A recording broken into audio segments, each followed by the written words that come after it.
tribute to Jamaicans in the diaspora. Wherever you go, you shine. You make us proud.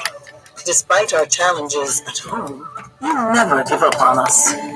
Our sincere thanks. Wherever you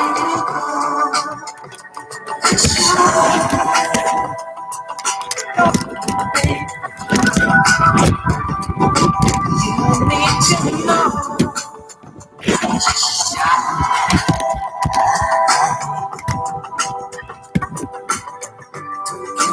Anything you want to be.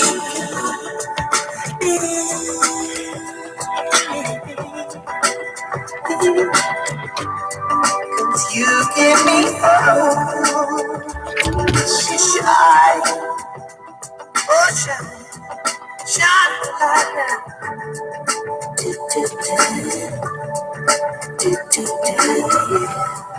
It is Saturday, the 6th of November, 2021, and we greet you well, wherever in the world you are listening to us here on the Jamaican Diaspora live online on Power 106 FM.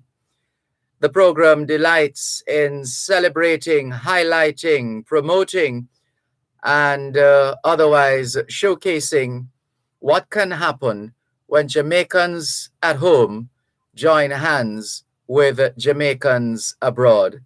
Welcome home, Orville and Mrs. Dorman. Welcome home. Pleasure to have connected with you a couple days ago, and wishing you all the best as you continue to enjoy the land of your birth. Hello, if you're listening to us on 106.1, 106.3, 106.5, 106.7 and 106.9. From Morant Point to Negril Point, from the Goat Islands to Galena Point, this is Power 106 FM, serving Jamaica and the diaspora. Hello to those tuned in via the Power 106 FM app, which you can download from the App Store or the Google Play Store, depending on the nature of your device. Downloading is free, listening is free, whenever, wherever. We thank you if you're a subscriber to onespotmedia.com. That's another option for you. You can listen to Power 106 FM from on onespotmedia.com. And then, of course, there's always Facebook Live. We're streaming live video on the Dervan Malcolm Facebook page. If you're not there yet, log on to Facebook. In the search box atop the page, type DERVAN MALCOLM, and you too will be able to not just hear, but see what's happening in the studios of Power 106 FM. We want to, well, and remember, if you don't have a Facebook account, there's always YouTube, the Dervan Malcolm YouTube channel, which is up and running now as well. Pretty straightforward. All you need is a smartphone or a not so smartphone, a tablet computer, a laptop, a desktop, otherwise known as a PC, personal computer. And the next step would be to ensure that you have internet connection. And then you'll need to open a browser. What is that? That's like Google Chrome or Bing, Safari, any one of those browsers. And the next option is to type into the search box YouTube. And before you can even complete spelling or finish spelling the word YouTube, the website will come up. And if you're doing that now, you should see this video trending. If not, then feel free to type DERVAN MALCOLM in the YouTube search box. And we will be happy to have you on board. In just a moment, we are going to tell you what's in the Gleaner. And remember, you have options as far as the Gleaner is concerned. There is the physical copy, which you can get. You can buy that at your favorite newsstand. And then there is the Gleaner Premium. The Gleaner Premium, where you get everything. You can listen, yes, not just read, but you can listen. There is on demand narration, which is a great feature for users who like to listen to their newspaper while multitasking or who are visually impaired or blind. So that's an option there. So you can listen. You can just select the feature that allows the device to talk to you, essentially, to read for you. You just set it and it just reads everything that is in the Gleaner. And all you do is just relax and listen as opposed to flipping the pages. Well, you can flip the pages of the e-Gleaner virtually, and you can actually hear the sound of the paper being flipped. If you love an article that you read in the Gleaner, you can share it. You can get a direct link to an article, post it on Facebook and other social media pages. You can save articles for future reference using your tool, which allows you, or the tool that allows you to create as many collections of stories as possible.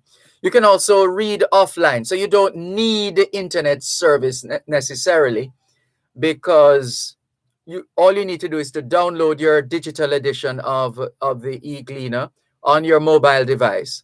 Once it's downloaded, it stays downloaded. You can read the Gleaner online virtually at your pleasure. You can print articles and crosswords anytime you need, and you can search for news using keywords, articles, past editions of the Gleaner, all available. Download the app, the e-Gleaner, and of course, all a part of the overarching uh, premium Gleaner. That's the overarching umbrella of the package that you get.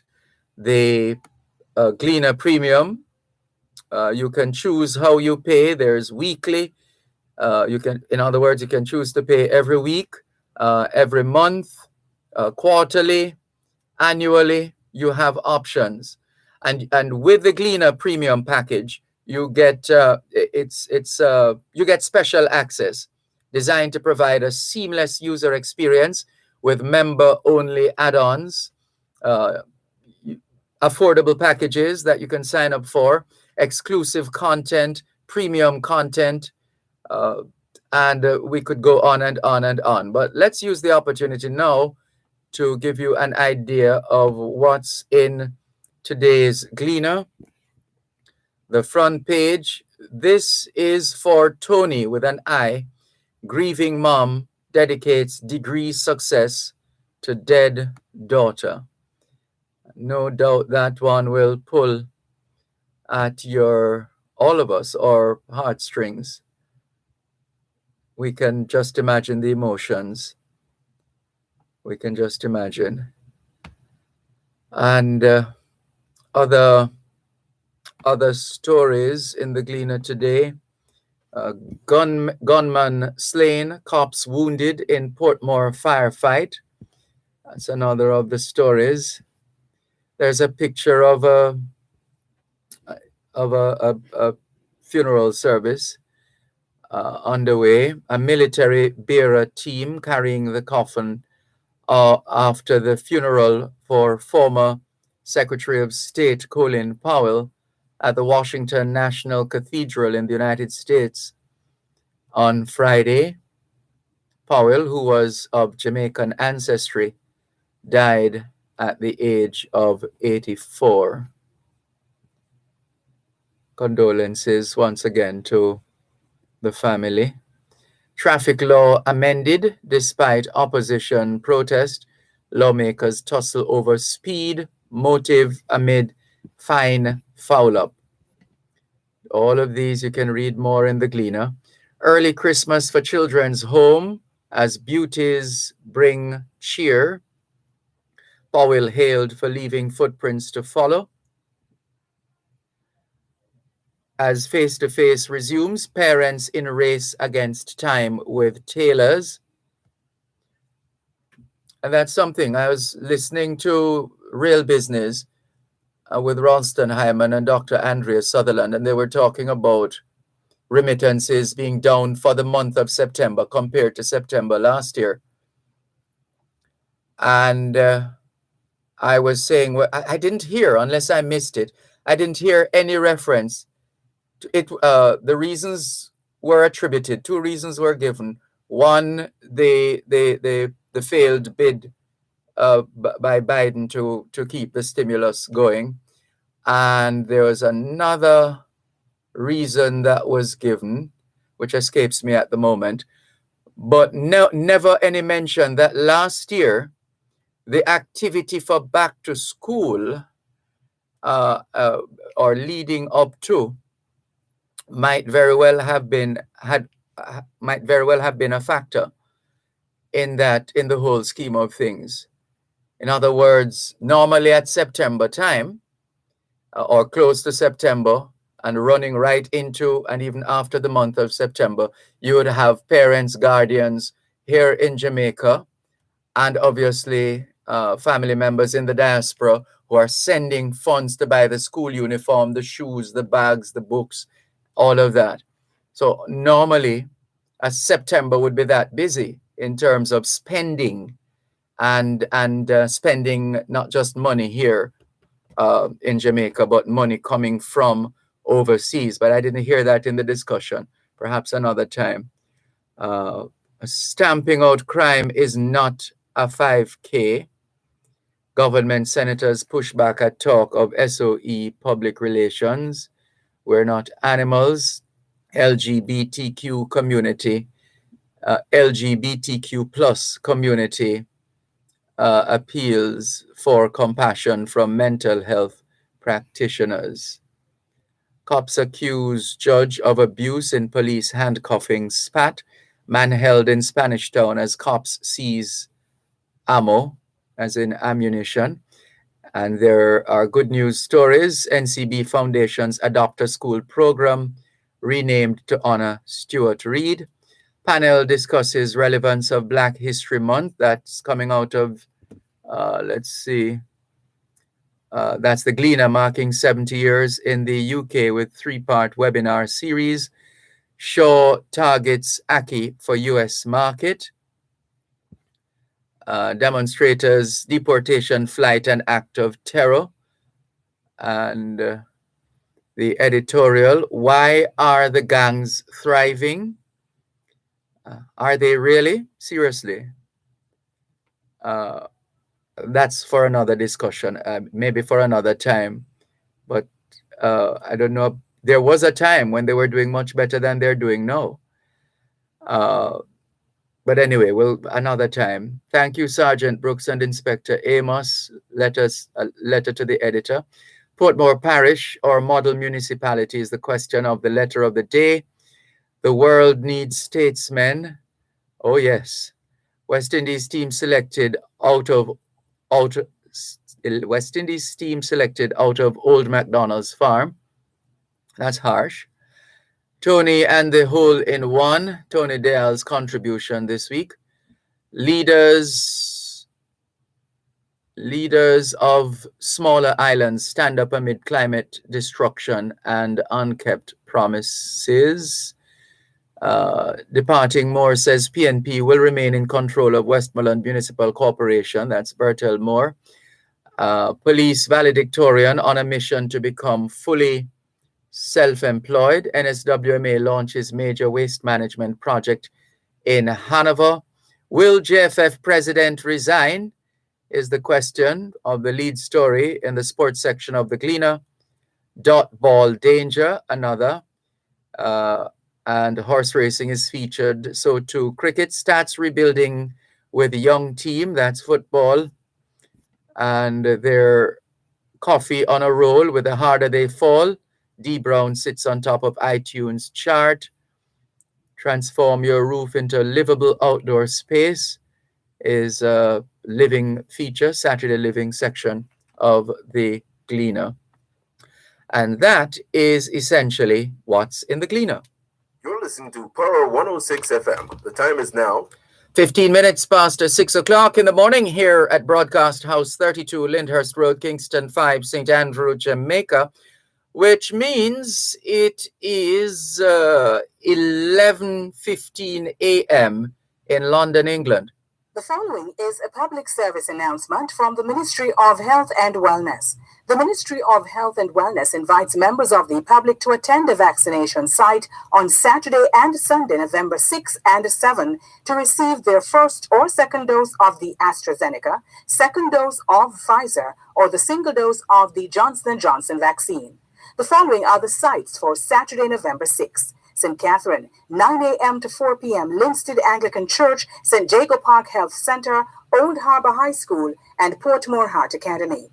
Kingston and St. Andrew, 9 a.m. to 4 p.m., National Arena, Harbourview Health Center, and Duhaney Park Health Center. St. Thomas, Morant Bay Health Center, 9 a.m. to 4 p.m. St. Anne's Bay Health Center, 9 a.m. to 4 p.m. St. Mary, 9 a.m. to 4 p.m. and Otter Bay Sports Complex, Highgate Health Center, Port Maria Primary School, and Retreat Health Center. Portland, Port Antonio High School, 9 a.m. to 4 p.m. St. James, Montego Bay Comprehensive. I'm going to call him first. 10 a.m. to 4 p.m. Sandals Inn, 10 a.m. to 4 p.m. and Norwood Full Gospel Central Basic School, 10 a.m. to 3 p.m. Trelawney, Falmouth Health Center, 10 a.m. to 4 p.m. Dwanvale Health Center, 10 a.m. to 4 p.m. and Waitabit Health Center, 11 a.m. to 4 p.m. Westmoreland, the Manning School, 10 a.m. to 4 p.m. Savannah Lamar Health Center, 10 a.m. to 3 p.m. Savannah Lamar Hospital A&E, 9 a.m. to 3 p.m. Royal Medical Center, 8 a.m. to 5 p.m. and Savannah Lamar Central Medical Center, 9 a.m. to 5 p.m. Hanover, 9 a.m. to 4 p.m. Lucy Health Center and Green Island Health Center. St. Elizabeth, 10 a.m. to 3 p.m. Black River Health Center, Junction Health Center, Santa Cruz Health Center, and Mountainside Primary School. Clarendon, 10 a.m. to 4 p.m. Longville Park Baptist Church and Denby Primary School. And Manchester, 9 a.m. to 4 p.m. Manchester High School, Mandeville Regional Hospital Vaccination Center, Mile Gully Community Center, and Christiana Health Center. Persons should take their vaccination card, a government-issued identification, or letter from the Justice of the Peace to the sites. Let's get vaccinated and get back to life. Dr. Jackie Campbell is on call Wednesday evenings at 8 with Powering Your Health. November is Diabetes Awareness Month, and this Wednesday, November 10, we'll discuss the basics of diabetes and speak to our partners at the Heart Foundation about the effects of diabetes on the heart.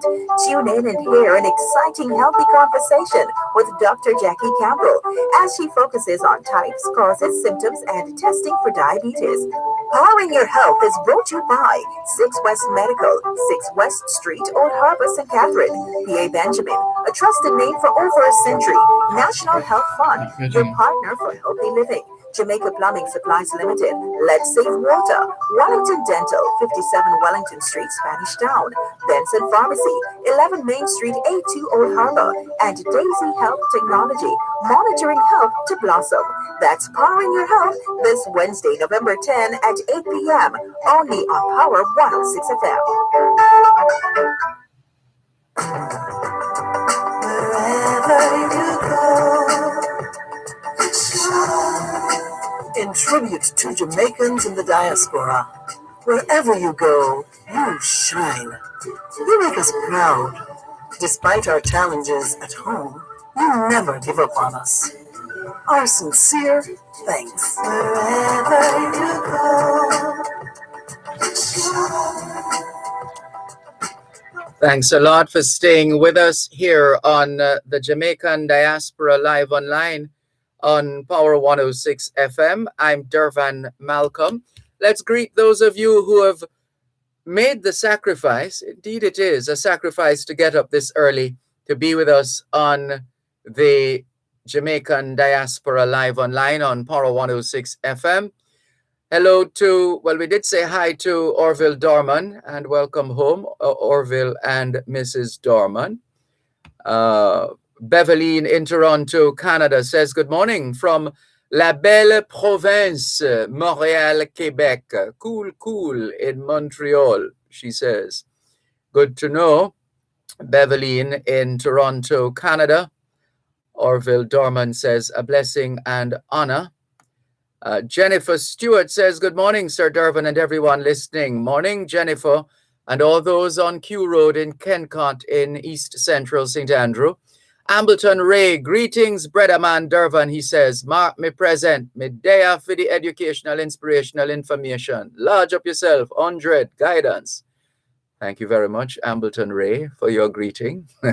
Norman Hines, good morning to you and all the other listeners in St. Thomas. Good to have you on board. We did get some of that rain, but of course, I didn't hear a thing. I slept like a baby, and when I woke up, I realized that it was indeed raining. Not sure when it started or when it ended, but it was raining. Beveline in Toronto, Canada says, Sir D, just venting like Miss Juliet Holness if she wants the Blue Mountain coffee. Where did your message go? Come back here. Here we go. If she wants the Blue Mountain coffee to be sold in our airports, so who says we don't sell Blue Mountain coffee in our airports? I want Island Grill back in the lounge of Mobay Airport, says Beveline. Island Grill restaurant and takeout is one that needs fighting for. How can this matter? Where's the rest of the message? How can this matter get to the minister Bartley? I'm sure you mean Bartlett.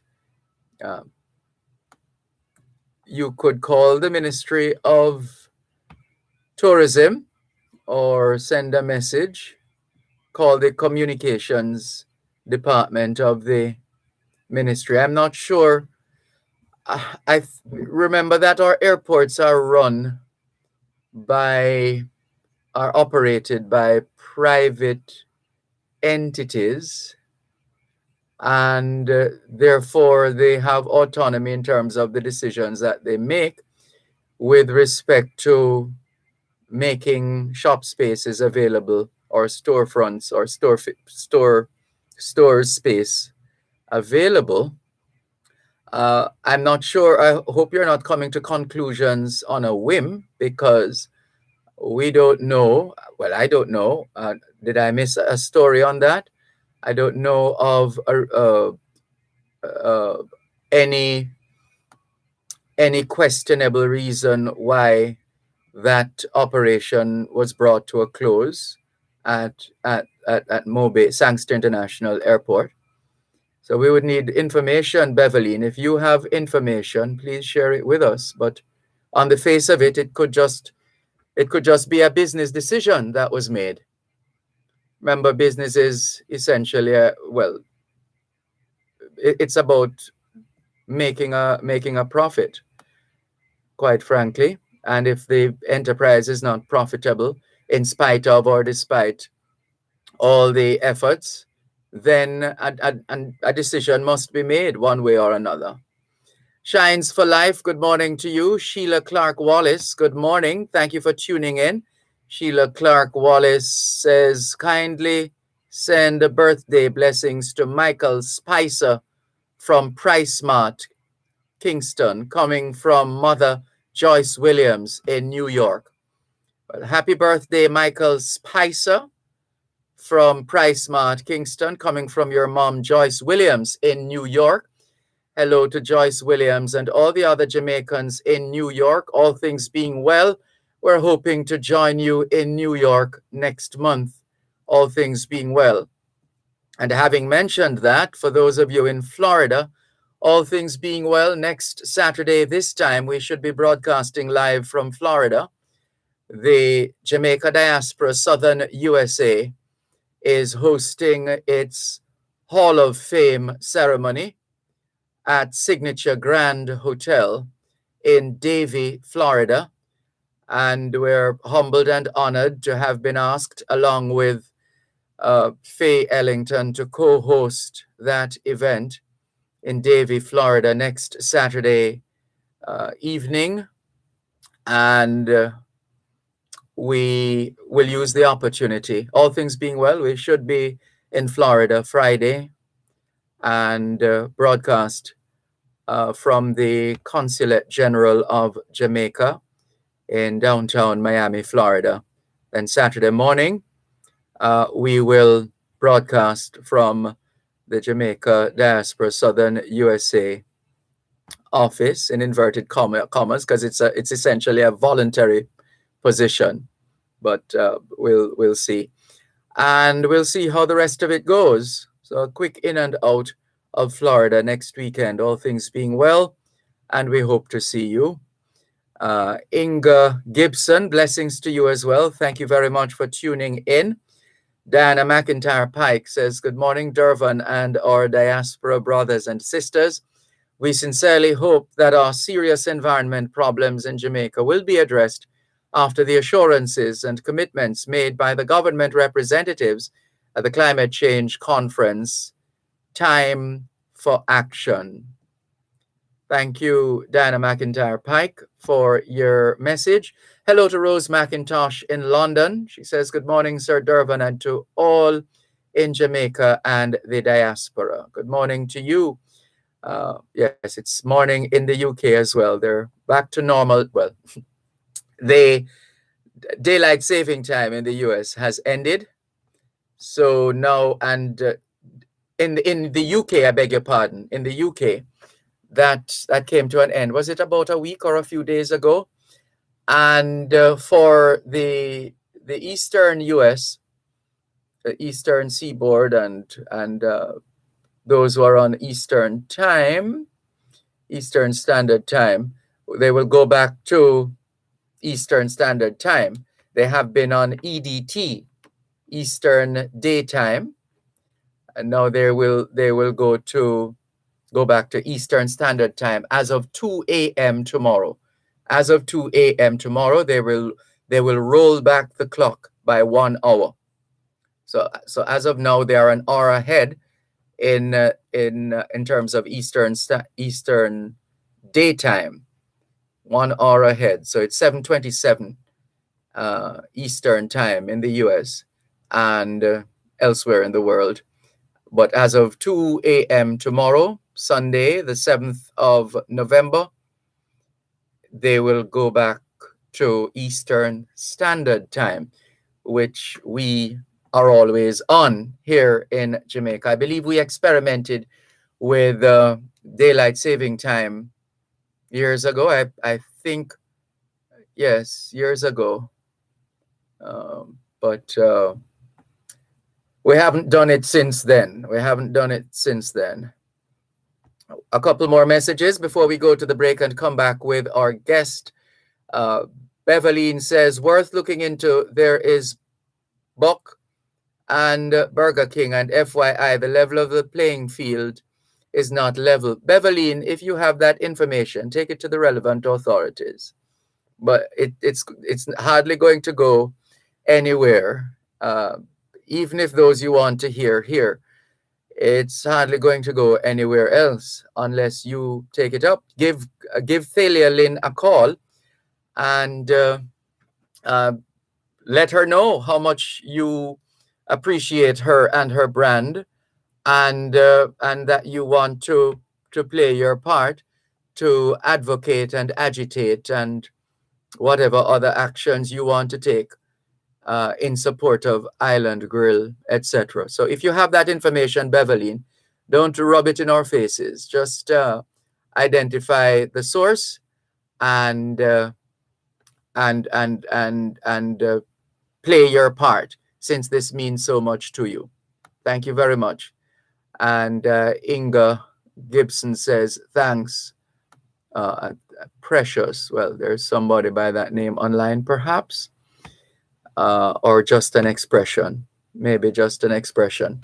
Let's go to the break and come back with... I'm so grateful that our next guest is going to be joining us, because I'm sure she must be tired after last night's Heritage Awards, yesterday's Heritage Awards in New York. We'll hear more in just a moment. You're listening to Power 106 FM. The time is now 6:30 a.m. here at Broadcast House 32 Lyndhurst Road, Kingston 5, St. Andrew, Jamaica, which means it is 4:30 a.m. in Los Angeles, California. Let's face it, these haven't been the best of times, but they aren't the worst of times either. At COK, we recognize that some of our members are finding it challenging navigating the new normal. But that's why we have initiated the COK Debt Amnesty. If you're having difficulties repaying your loans, come in, talk with us, get a waiver of up to 100% of the penalties due. Call 764-1509 or email amnesty@cokcu.com. Conditions apply. This Saturday, Fame Frequency turns up the fitting with the ultimate workout party. It's Fame Frequency Sweat. Set and sweat to the music. Mixed by King Dash, DJ Denver, and DJ Roderick. Live from 9 p.m. to midnight on Fame 95 Hits, 92 FM, and RETV. Online as One Spot Media and on Mixcloud at Fame Frequency. Get ready to party with me. Your energizer buddy, Jenny, in our VIP Zoom Watch Yourself area. Fame Frequency Sweat, Saturday, November 6th, powered by Serena Vodka, the world's #1 vodka. You must be 18 years or older to drink. Drink responsibly. Grace Tropical Rhythms, the taste that makes you move. And by Coors, bringing value home.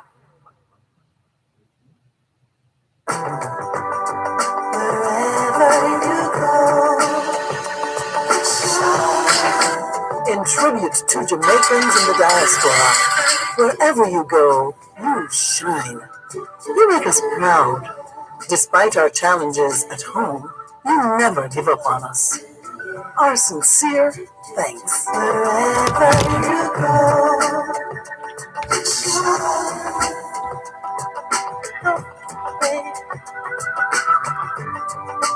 you need to know.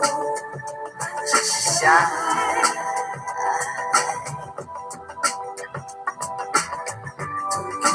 Anything you want to be.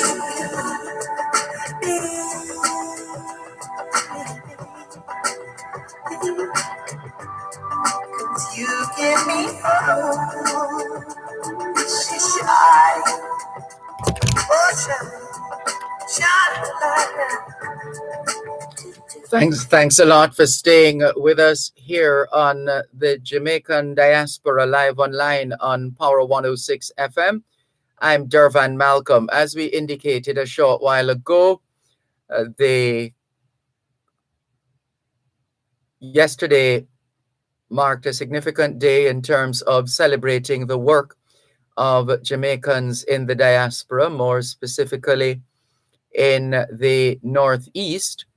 And this manifested itself in the form of an awards ceremony at the Consulate General of Jamaica in New York. And so let's say hello and welcome to the indefatigable Consul General for Jamaica in New York. And that word just means she never gets tired, no matter how hard she works. And she works very, very hard. Consul General Wilson, how are you? Dervan, good morning. Thank you so much for that fantastic introduction. I am fine. I am exhausted, but I am fine. Thank you so much for having me on your program this morning. It's a pleasure to have you on board. How long has it been since the consulate in New York, the Consulate General in New York, has been recognizing outstanding Jamaicans in the diaspora? I dare say at home and abroad. Yes. Right. So, of course, it's been quite a long time since the consulate has been having various events to recognize our diaspora members.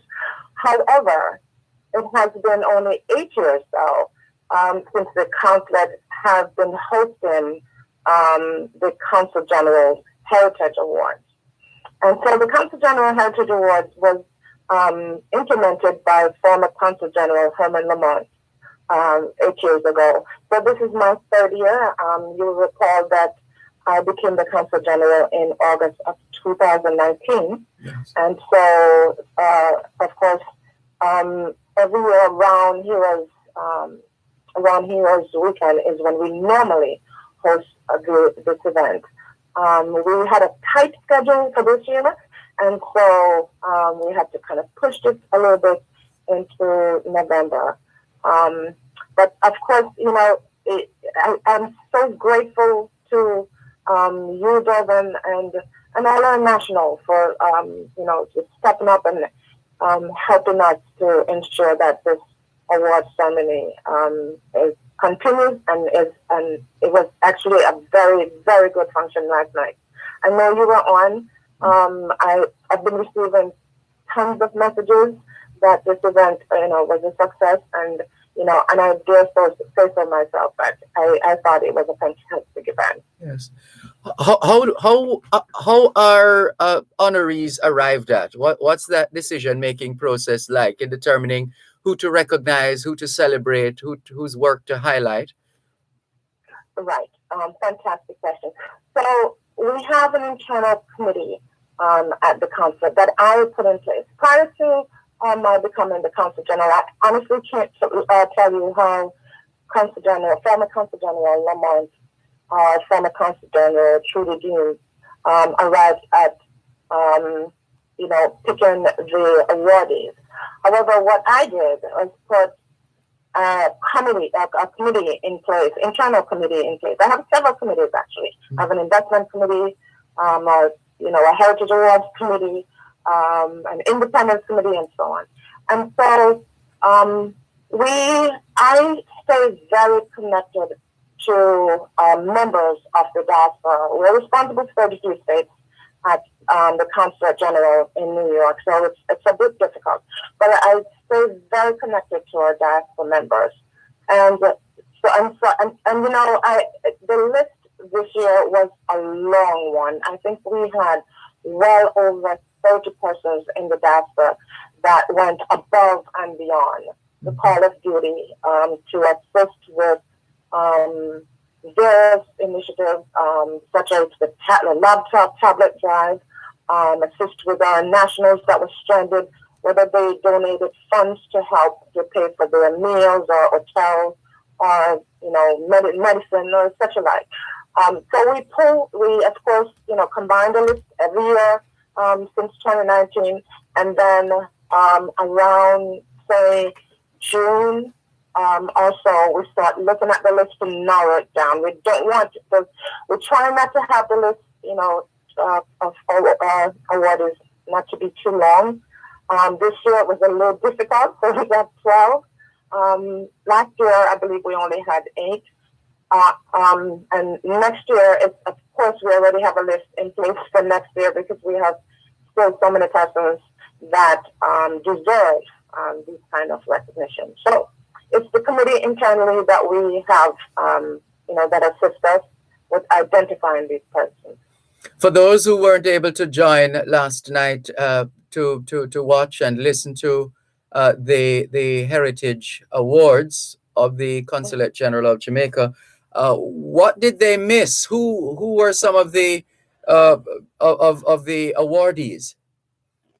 Oh wow! Then and thank God I believe we have video. We live streamed and we had video, so we're going to share back today on our social media pages. But we had a fantastic lineup.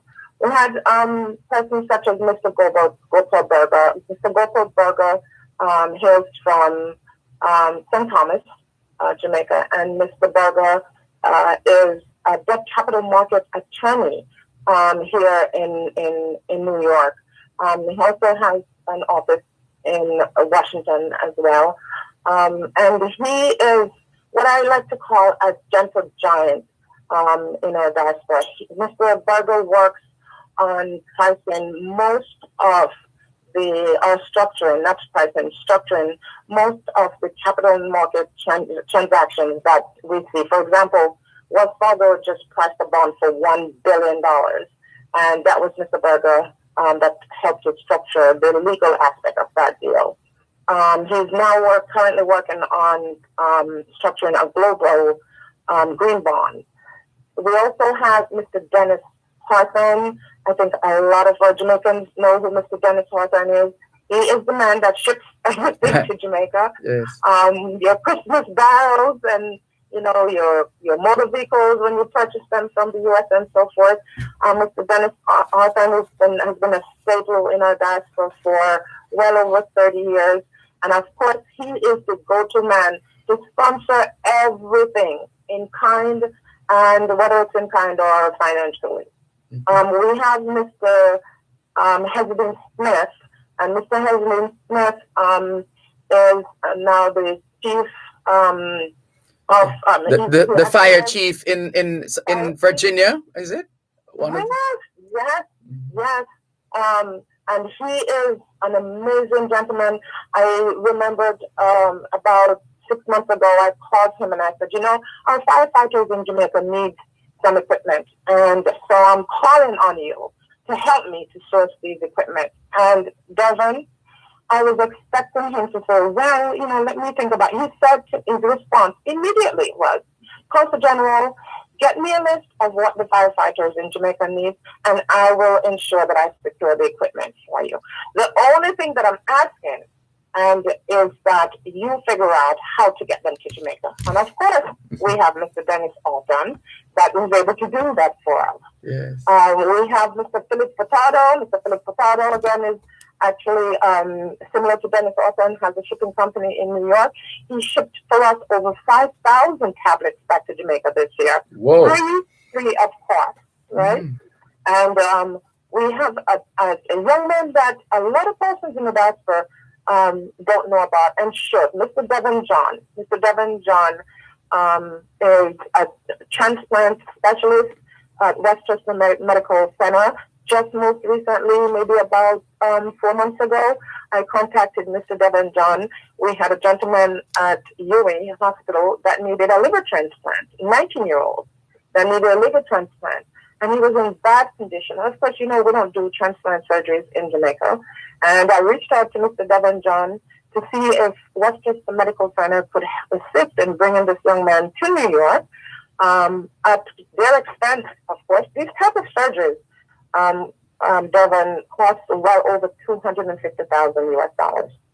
And Mr. Dervan John was able to convince his team to take on the expense of bringing this young man to New York to assist him with a liver transplant.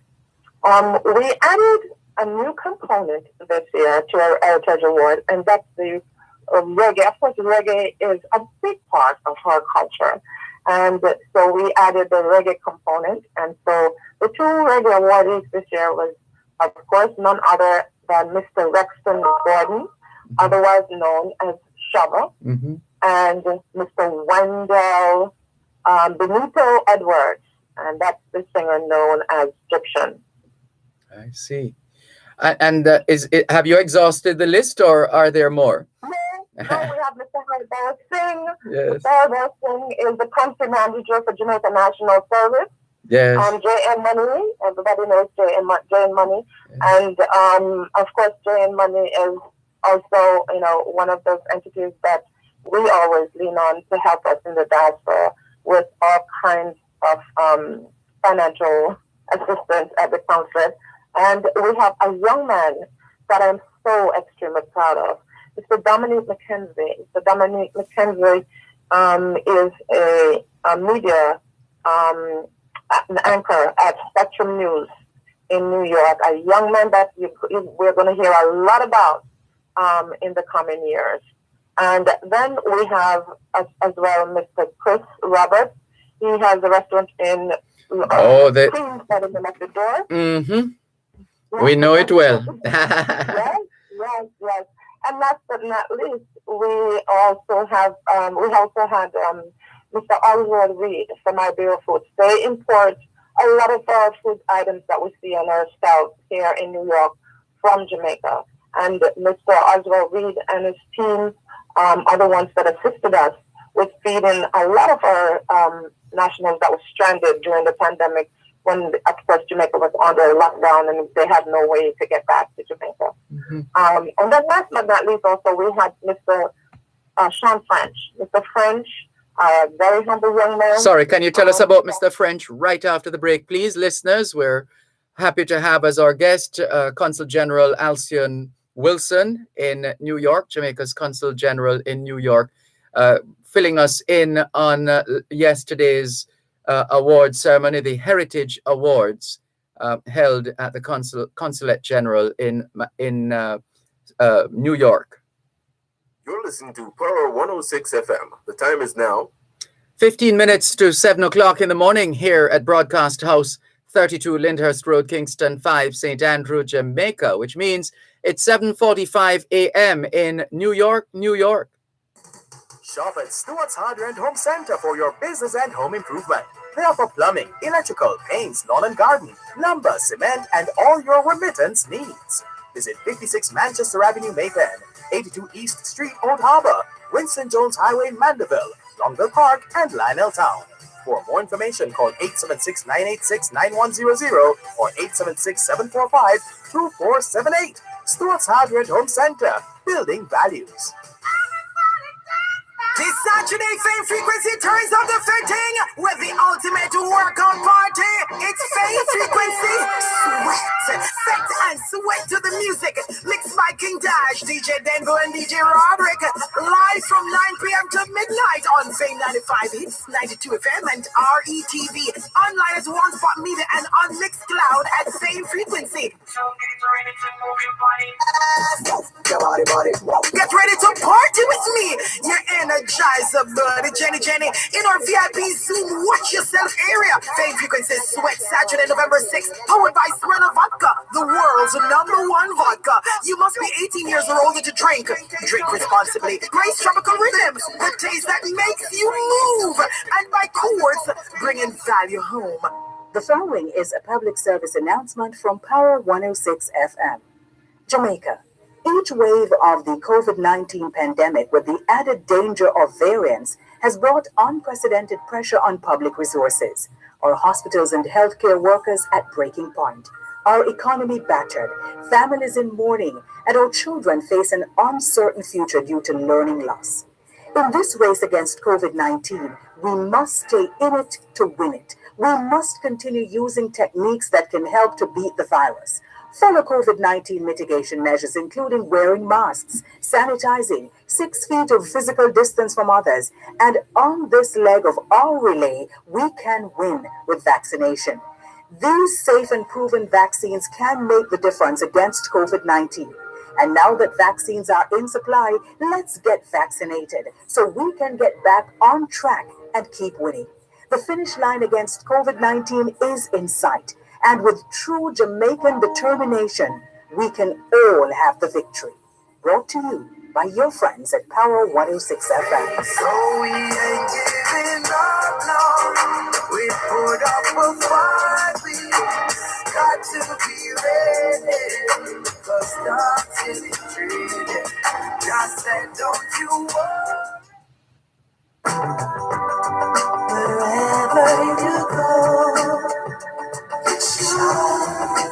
In tribute to Jamaicans in the diaspora, wherever you Thanks go. a lot for staying with us here on the Jamaican Diaspora live online on Power 106 FM. I'm Dervan Malcolm. Our guest online is Jamaica's Consul General in New York, Consul General Alcyon Wilson, who has been filling us in on yesterday's Heritage Awards, usually held close to Heroes Weekend. Obviously, these are not normal times, and so adjustments have been made here and there, but obviously not in any way putting the consulate in a situation where they would have said no. We're not having it this year. Not at all. The show went on, and that's because people haven't stopped working, COVID-19 or no COVID-19. In fact, even more so during COVID-19, Consul General, all the more reason, no better time to salute and celebrate those who have gone above and beyond. Yes, absolutely. The pandemic really taught us all a lot of valuable lessons. Last night, Mr. Shabaranks wasn't able to attend because he has a death in the family, and so had to rush off to Jamaica. And my condolence Yes. to Shaba and his family. But these things just teaches us that we need to stay on, just stay connected to our people, and and to ensure that we don't. And I hope I don't get a flag for this, but to ensure that we don't tear our people apart. We've seen that a lot. So my goal in our diaspora, with our diaspora here in the U.S., is to work to keep everyone just moving stronger together. Mm-hmm. The awards ceremony for next year, Dervan.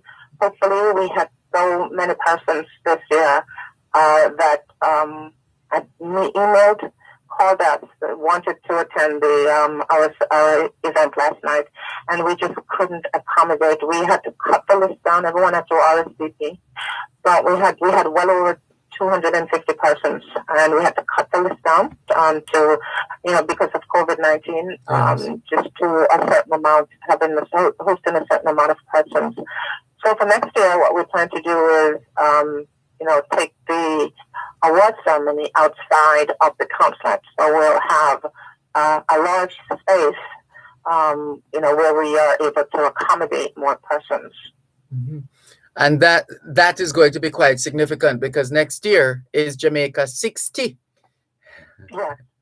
So, and I would imagine that would be just one of several activities, whether in New York or here in Jamaica, in which the consulate general would be involved. Yeah. Yes, and even also in, let's not forget Miami, our fantastic CG mayor in Miami as well. We in New York, we are planning, of course, to host our Independence Church service. We had one this year. It was fantastic. And our Independence Gala, Dervan, you remember the Gala.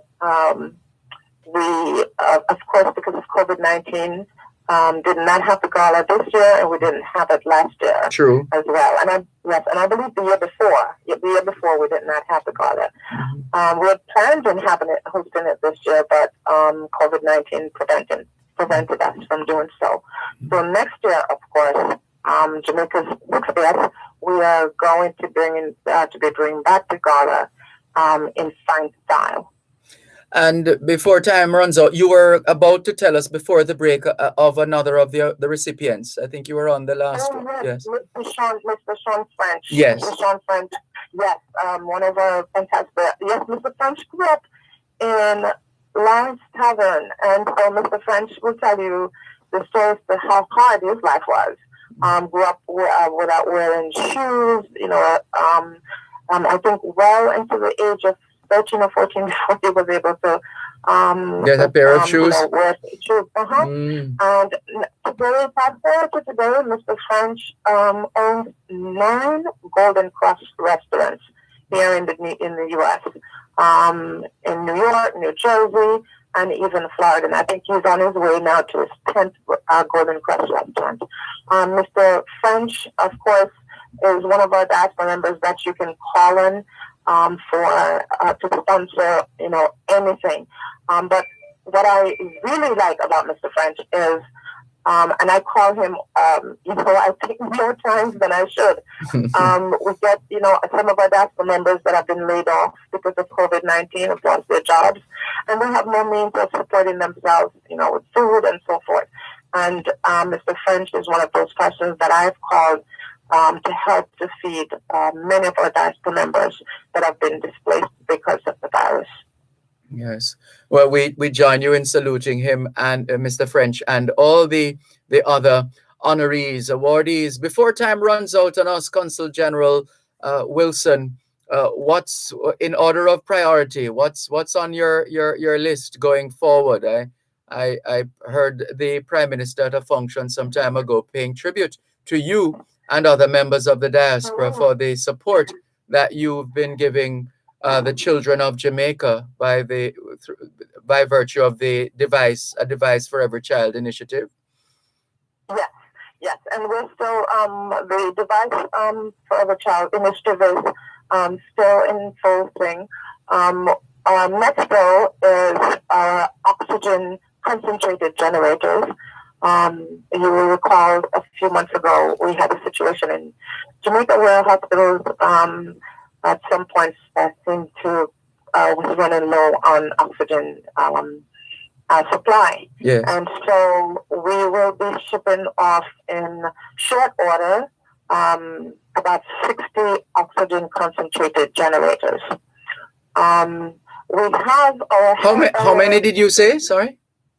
60. 61. 61, yes. 61, yes. No. 61 oxygen concentrated generators. Now, not the oxygen tanks, right? Mm-hmm. The oxygen tanks are the ones that you use that runs out. Yes. Right. So the concentrated generators. And before we had this situation in Jamaica, I knew nothing about these things. So the oxygen concentrated generators are the one that makes oxygen. Oh. So yes. So so you don't run out. So we are sourcing those. Hartford Hospital, based up in Connecticut. The president of Hartford Hospital, God bless him. I called him, and he is assisting us with these concentrated generators. This is Michelle Rollins. From Rollins Rosal. Yes. Rollins Development, of course. She is paying for 35. And oh, bless her soul. Well done. Oh, yeah. Yes. And then Hartford Hospital is sponsoring the rest for us. So we will be, because these are, they weigh, I think one generator weighs close to like 90 pounds. They're really big, heavy. So we have to get one of our shipping guys, maybe Mr. Dennis Harton or Mr. Furtado, to secure them and send them down to Jamaica for us. And that's to assist us with the issue that we're currently having in Jamaica. We have next coming up on January 4th will be International Blue Mountain Coffee Day. Mm-hmm. And we're preparing a really nice event to showcase our Blue Mountain coffee. Dervan, I am an avid coffee drinker, and I don't think that I've tasted another coffee as delicious as our Blue Mountain coffee. And so one of my goals now is to push this Blue Mountain coffee in the U.S. We export most of our Blue Mountain coffee to Japan, and I think only about 20% or so to the U.S. I am looking to change that number significantly. And then right after the Blue Mountain Coffee celebration, we're going to do our Jamaica Stock Exchange Investment Forum, and that will be in March. It sounds like you have a very busy schedule. One would think that you're going to take it easy going into the end of the year and starting in the new year, but looks as if you're not going to take off those shoes, so to speak. Those work boots will remain on for some time to come. Yes. So thank you so much, Dervan, and thank you so much for having me and for supporting not only the concept but our diaspora at large. I can honestly tell you that the job that you're doing to assist us hasn't gone unnoticed. Thank you so much. Well, thank you very much. But you know what we always say here, you're the ones doing the heavy lifting. We just feel honored and privileged to be able to share your work with Jamaica and the rest of the world. Well done, Consul General Wilson, to you and your team and the entire list of honorees, awardees for this year's Heritage Awards. And we're definitely going to be talking with you again, no doubt pretty soon. After all, the work continues. Yes, thank you so much. And yes, we should talk again because Mr. Egyptian is doing some wonderful things in Jamaica it has to do with autism. And that's a subject that is very important to me. So we're going to be talking again. Looking forward to that. We're on radio 6 days a week, so ready when you are. We'll talk off air. Thanks a lot, C.G. Wilson. All the best. Thank you. Bye-bye. Bye. Take care. Jamaica's Consul General in New York, Mrs. Alcyon Wilson. More in a moment. You're listening to Power 106 FM. The time is now 7 o'clock in the morning here at Broadcast House 32 Lyndhurst Road, Kingston 5, St. Andrew, Jamaica, which means it's 9 o'clock 9 in the morning, of course, in Hamilton, Bermuda. Hey, you see, these days, it's good to get straight to the point. Quick and easy. That's why Western Union gives you another way to receive money straight to your bank account with Western Union's direct-to-bank money transfer. Visit a Western Union agent location and sign up now and tell your family and friends to send your next Western Union money transfer directly to your bank account in Jamaica. It's easy. Visit a Western Union location or call our call center at 876-926-2454. Sign up today to receive a money transfer directly to your bank account with ease. With Western Union, moving money for better. Ready, set, save big on all your brand name items in the Bowman Things Best Brand Sale event. Get the lowest prices on tiles, bathroom fixtures and faucets, laminate flooring, lighting, windows and doors, plus more, even on new arrivals. Shop top brands like American Standard, Moen, Corona, Hunter, and Angel Grace. Visit our showrooms at Old Road Road and Constance Spring Road. The Best Brand Sale event now on at Bowman Things. Shop now for the best brands, big value, and even bigger savings. This segment of the Jamaican Diaspora Live Online is brought to you by Grace Kennedy Remittance Services Limited, Western Union, moving money for better.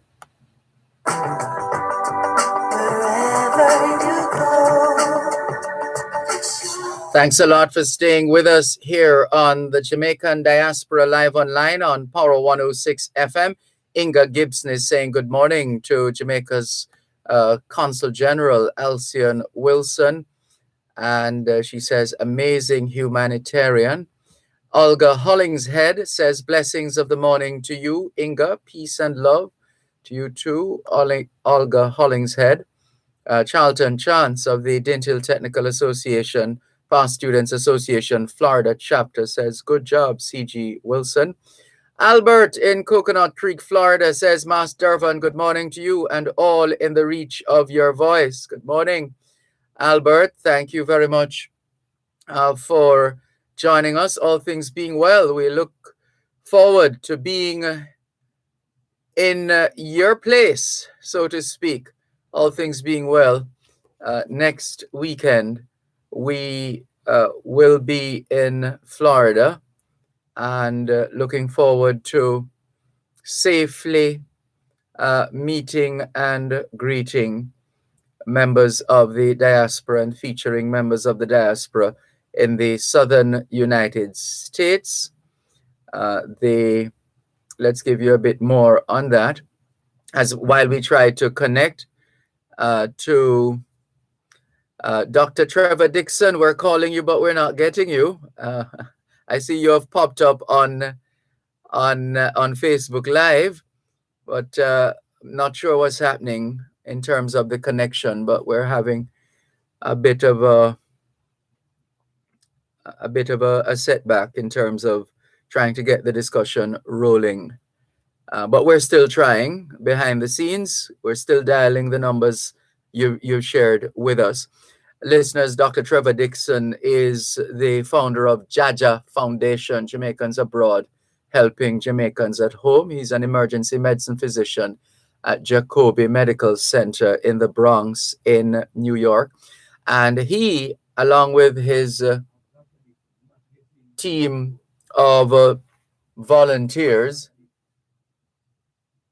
so we're coming to Dr. Dixon in a moment. Let's just make sure he knows that we're having a difficulty connecting with the other member of the team, because Dr. Dixon has been through his foundation, the Jaja Foundation, along with working alongside the Jamaica's Consul General, who was just on with us, Consul General Wilson, and the Ministry of Health and Wellness on board.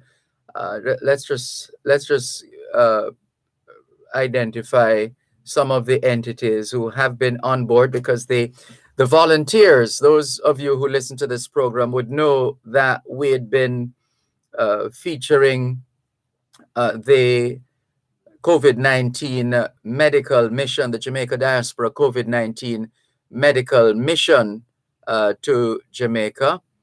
And that has the support of the Ministry of Health and Wellness, the Consulate General of Jamaica, New York, the Jamaica Diaspora Northeast USA, the Jaja Foundation, also on board the Organization for International Development Incorporated, the Jamaica Nurses Group of New York, and I'm sure I'm forgetting, and there's also the LJDR Davis Foundation.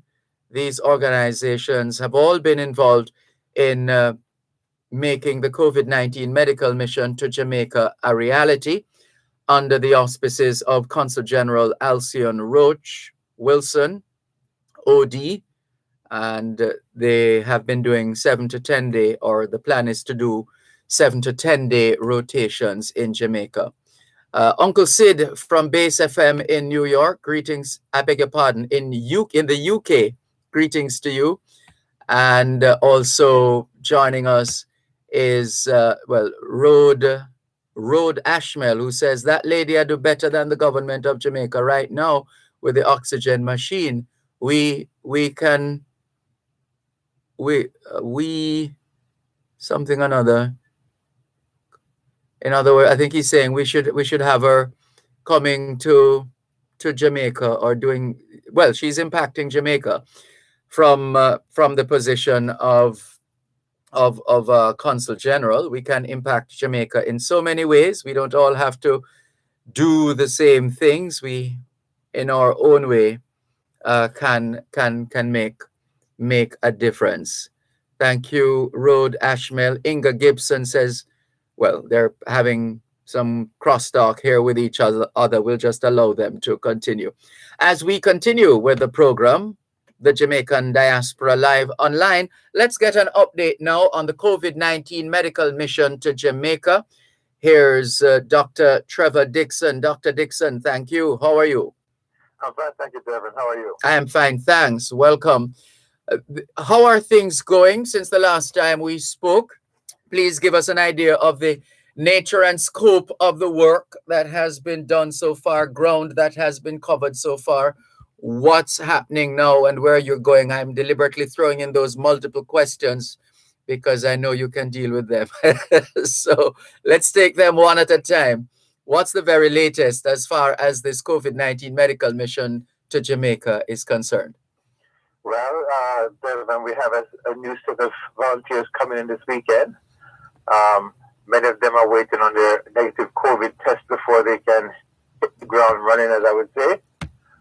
We have a group that would have just left, or leaving today or tomorrow, and some of them have completed 10 days, some have completed 7 days, and they are they're excited to have been a part of this mission, and they're going back home to tell them the wonderful folks that they met at the Savannah Lamar Public General Hospital.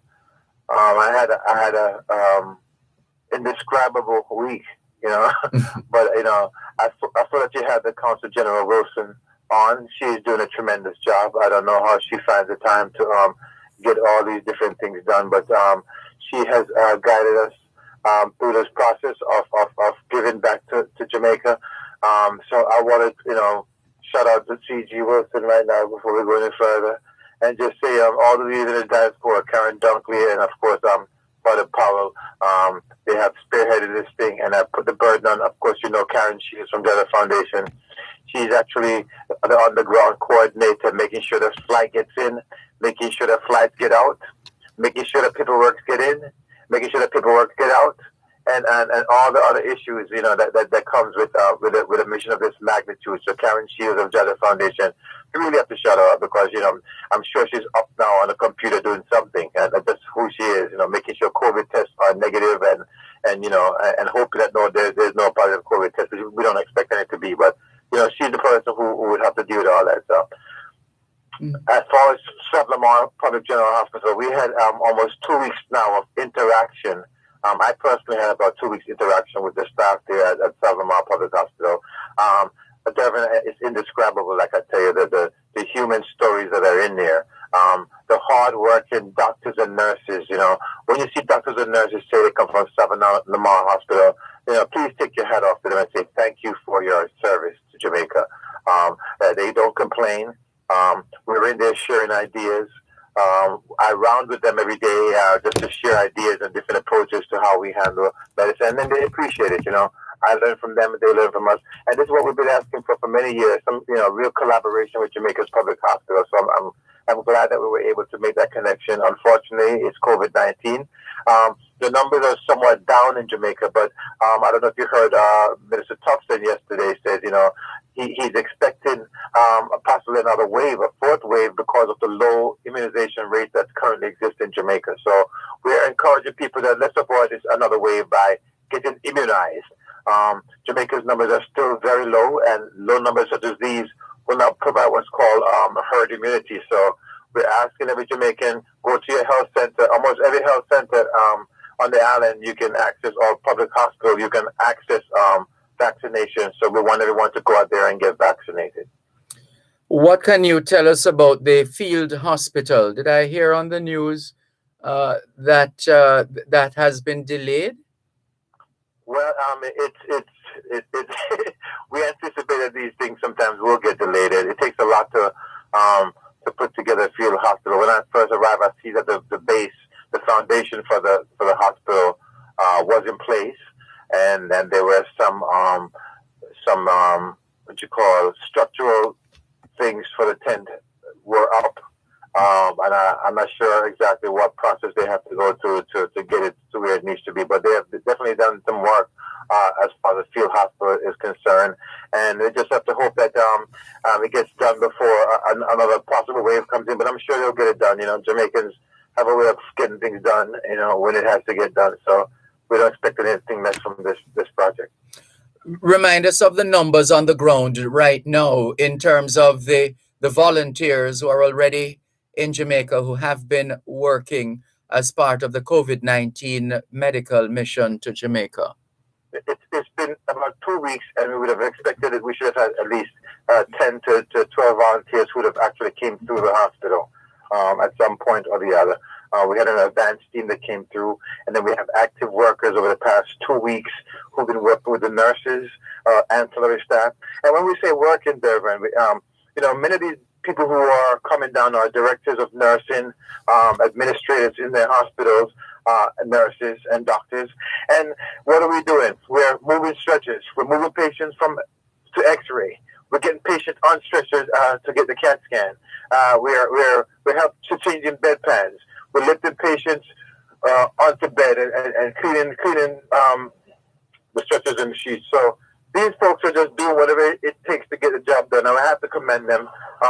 They don't complain, and they just here to help and assist in any way we can, just to give relief to those workers who had to struggle through the COVID-19 situation when there was a surge here in Savannah Lamar Hospital.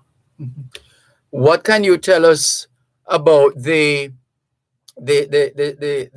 how the extent to which it's been a seamless operation, as opposed to little bottlenecks here and there in terms of working out the shifts, who is going to be serving when, or relieving whom, and is that, have you been brought into the fold as if you're a member of the team at the Savannah Lamar Hospital?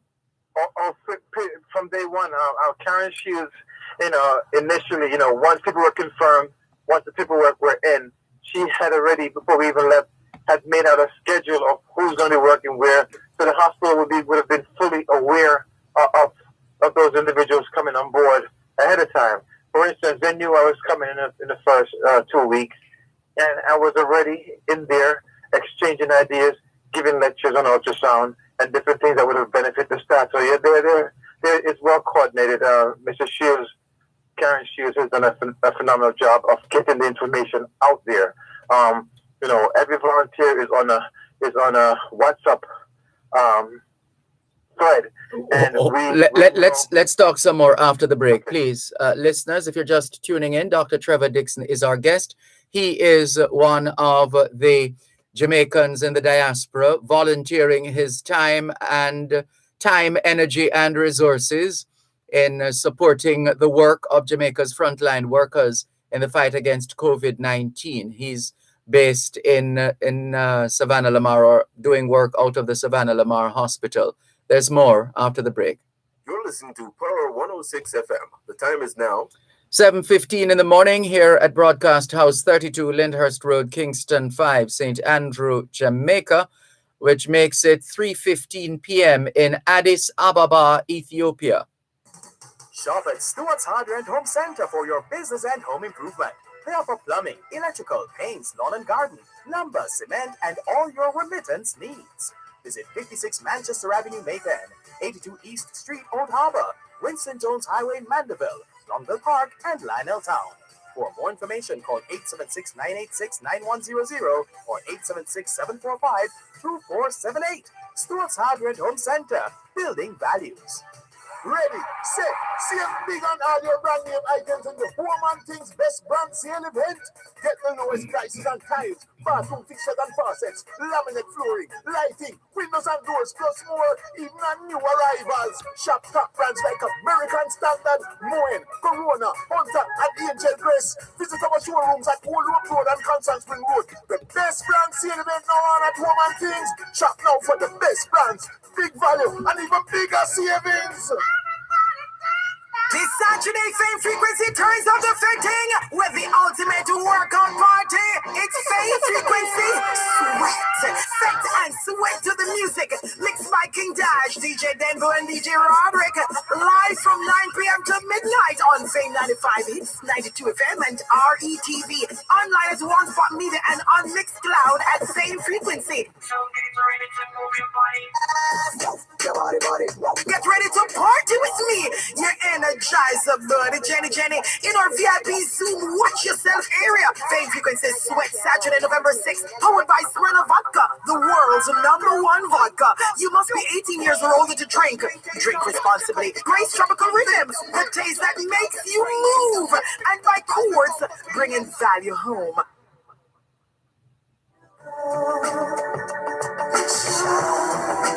In tribute to Jamaicans in the diaspora, wherever you go, you shine. You make us proud.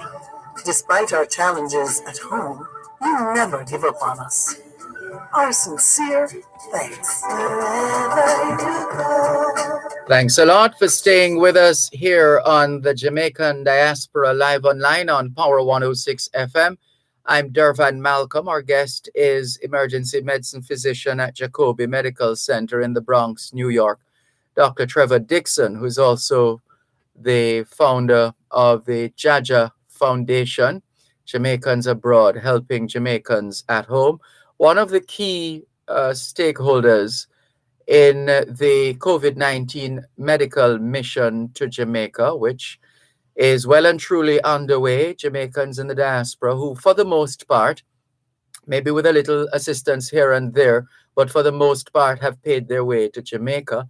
And there are a number of small hotels in Negril, boutique resorts in Negril that have played their part, and where we want to give Dr. Dixon the opportunity as well to mention those. But going to the break, I think you were saying something with respect to the volunteers.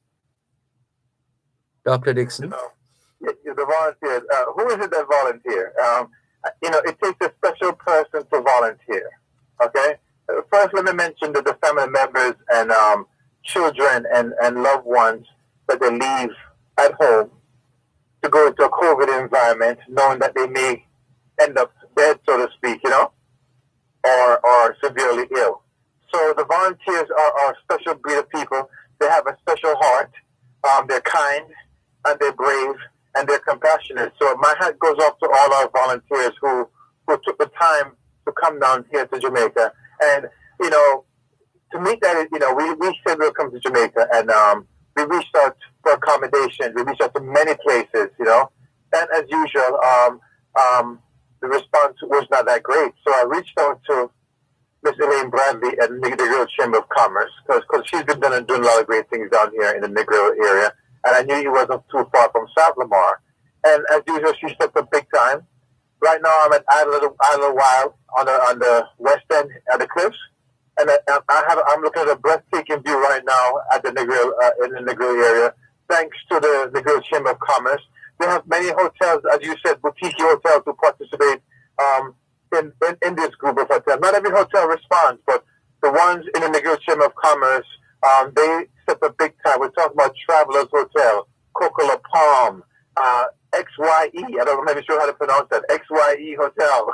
And, the Rio Hotel stepped up big time. So, Boardwalk Hotel, all these guys, they stepped up big time to support us. And we just want to say, thank them. We want to thank the team at Skylark.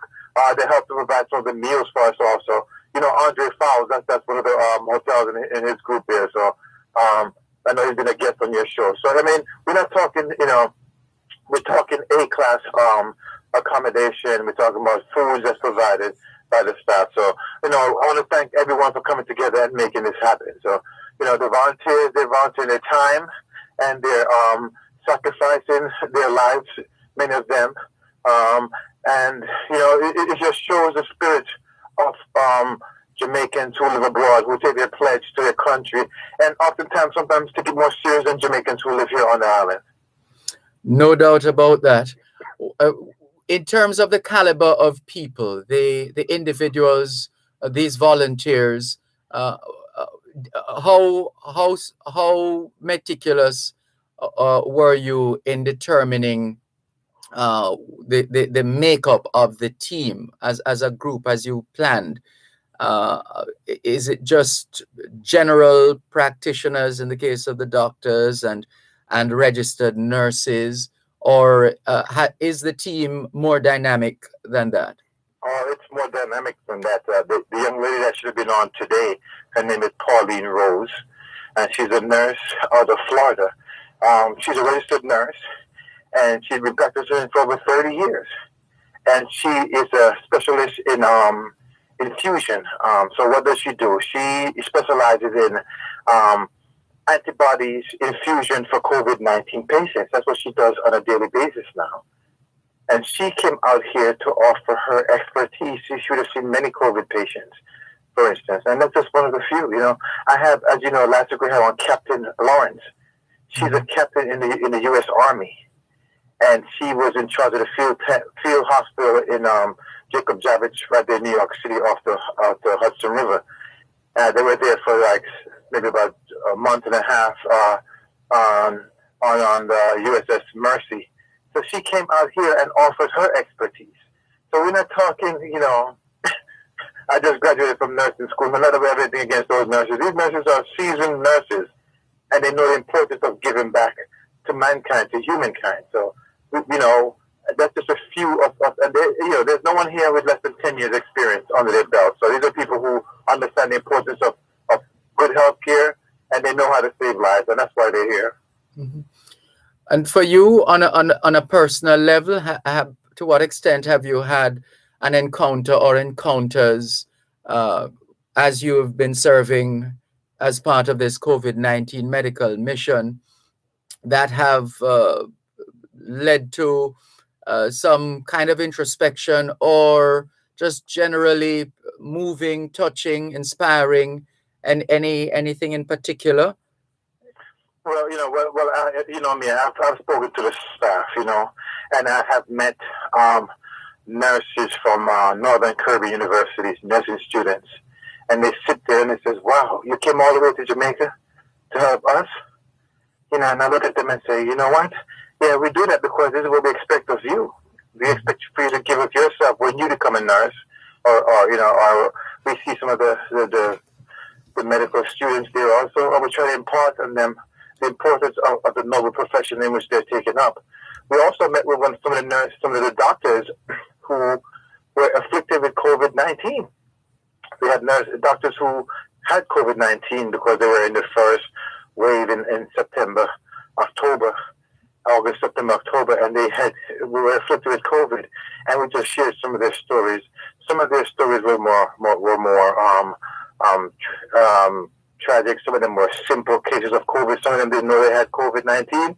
Some of them knew for sure they had COVID-19, and some of them reflected on the loss of Nurse Cunningham and how it makes them feel as they go through from day to day, the uncertainty that they feel within themselves. So I want to just take off my hat to the nurses and the doctors, I said again, at St. Lamar Hospital, sharing their stories and being able to come to work despite all that and show good face to their patients. So I want to thank them for taking the time to welcome me into their team.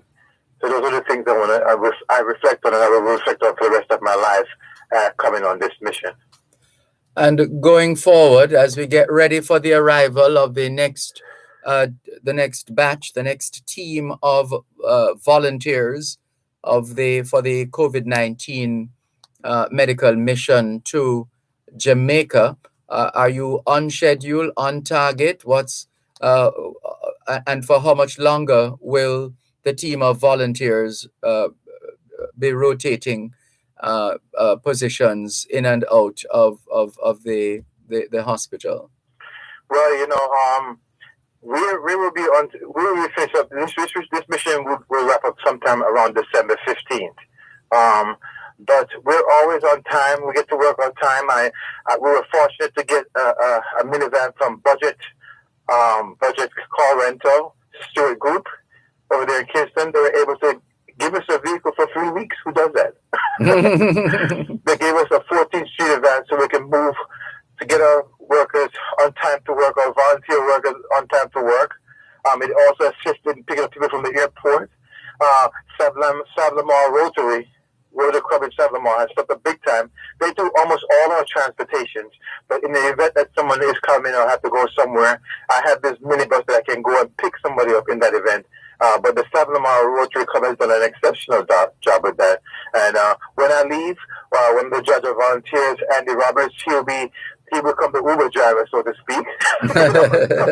So it's a well-oiled machine, and we're grateful for all who came and participated in making this a success. Grace Beverages provided us with malters and juices and water to keep us hydrated. Because Jamaica is very hot, Dervan. We're happy to be here, but working in a hospital sometimes it can get a little warm, so we have hydration here. So everyone came in, and these are the people who stepped up big time for us, and they stepped up big time for Jamaica, and they stepped up big time for St. Lamar Hospital. We want to thank all of them for doing so. Well, we can't thank you and the team enough. We gather as well that you've been able to take with you on this medical mission needed items, material, equipment. Well, Dervan, we kept the fundraiser in August 28th, and why would I keep a fundraiser in the COVID? COVID was just finished. And New York City just became open again, and people were like, oh, I have another organization calling me and saying, oh, you're keeping a fundraiser, huh? I said, yes, I have to. Because, with Jaja Foundation, Jaja has many meanings. Mm-hmm. But the most important meaning of Jaja to us is that we're led by God, Mm-hmm. God dictates what we do. So I said, I'm going to keep a fundraiser. And we kept the fundraiser in August, not knowing that we were going to go to Jamaica 2 months later. So with that fundraising dollars, we were able to buy numerous much-needed supplies. We bought a lot of respiratory gears, different kind of respiratory masks that only healthcare professionals would know the importance of. N95 mask, pulse oximetry, which means you can measure somebody's oxygen saturation. We didn't bring 1 or 2 because we know that every nurse needs to have one. So we try to source as many as we can. We had a nurse from out of Miami, Angia Medwinter. She took it upon herself to buy numerous of these gowns and pulse The ox. And women so we have together. them here. The And women. so far, we've distributed them to three other hospitals besides Savannah Lamar Hospital. Black River Hospital has gotten some of their supply. Percy Jr. has gotten some of that supply. And Mandeville Hospital has gotten those supplies. I brought it to the respective leaders in those hospitals, those leaders that are on the ground, so they can have it readily available for their staff. You know, gowns, masks. Sometimes there are packages for patients who have to stay overnight in the hospital, you know, with soap and rag and shampoo. So, you know, we do our parts. We do ground roots things that, you know, people on the ground need. Oops, we're supposed to be wrapping. One moment. Let's come back and wrap, please. You're listening to Power 106 FM. The time is now 7:30 in the morning here at Broadcast House 32 Lyndhurst Road, Kingston 5, St. Andrew, Jamaica, which means it's 4:30 a.m. in Anchorage, Alaska. The following is a public service announcement from the Ministry of Health and Wellness. The Ministry of Health and Wellness invites members of the public to attend a vaccination site on Saturday and Sunday, November 6 and 7, to receive their first or second dose of the AstraZeneca, second dose of Pfizer, or the single dose of the Johnson & Johnson vaccine. The following are the sites for Saturday, November 6. St. Catherine, 9 a.m. to 4 p.m., Linstead Anglican Church, St. Jago Park Health Center, Old Harbor High School, and Portmore Hart Academy. Kingston and St. Andrew, 9 a.m. to 4 p.m., National Arena, Harborview Health Center, and Duhaney Park Health Center. St. Thomas, Morant Bay Health Center, 9 a.m. to 4 p.m. St. Anne, St. Anne's Bay Health Center, 9 a.m. to 4 p.m. St. Mary, 9 a.m. to 4 p.m. and Otter Bay Sports Complex, Highgate Health Center, Port Maria Primary School, and Retreat Health Center. Portland, Port Antonio High School, 9 a.m. to 4 p.m. St. James, Montego Bay Comprehensive Health Center, Type 5, 10 a.m. to 4 p.m. Sandals Inn, 10 a.m. to 4 p.m. and Norwood Full Gospel Central Basic School, 10 a.m. to 3 p.m. Trelawney, Falmouth Health Center, 10 a.m. to 4 p.m. Dwanvale Health Center, 10 a.m. to 4 p.m. and Waitabit Health Center, 11 a.m. to 4 p.m. Westmoreland, the Manning School, 10 a.m. to 4 p.m. Savannah Lamar Health Center, 10 a.m. to 3 p.m. Savannah Lamar Hospital A&E, 9 a.m. to 3 p.m. Royal Medical Center, 8 a.m. to 5 p.m. and Savannah Lamar Central Medical Center, 9 a.m. to 5 p.m. Hanover, 9 a.m. to 4 p.m. Lucy Health Center and Green Island Health Center. St. Elizabeth, 10 a.m. to 3 p.m. Black River Health Center, Junction Health Center, Santa Cruz Health Center, and Mountainside Primary School. Clarendon, 10 a.m. to 4 p.m. Longville Park Baptist Church and Denby Primary School. And Manchester, 9 a.m. to 4 p.m. Manchester High School, Mandeville Regional Hospital Vaccination Center, Mile Gully Community Center, and Christiana Health Center. Persons should take their vaccination card, a government-issued identification, or letter from the Justice of the Peace to the sites. Let's get vaccinated and get back to life. This Saturday, Fame Frequency turns up the fitting with the ultimate workout party. It's Fame Frequency Sweat. Fet and sweat to the music. Mixed by King Dash, DJ Denver, and DJ Roderick. Live from 9 p.m. to midnight on Fame 95 Hits, 92 FM, and RETV. Online at One Spot Media and on Mixcloud at Fame Frequency. Get ready to party with me. You're Energizer, buddy.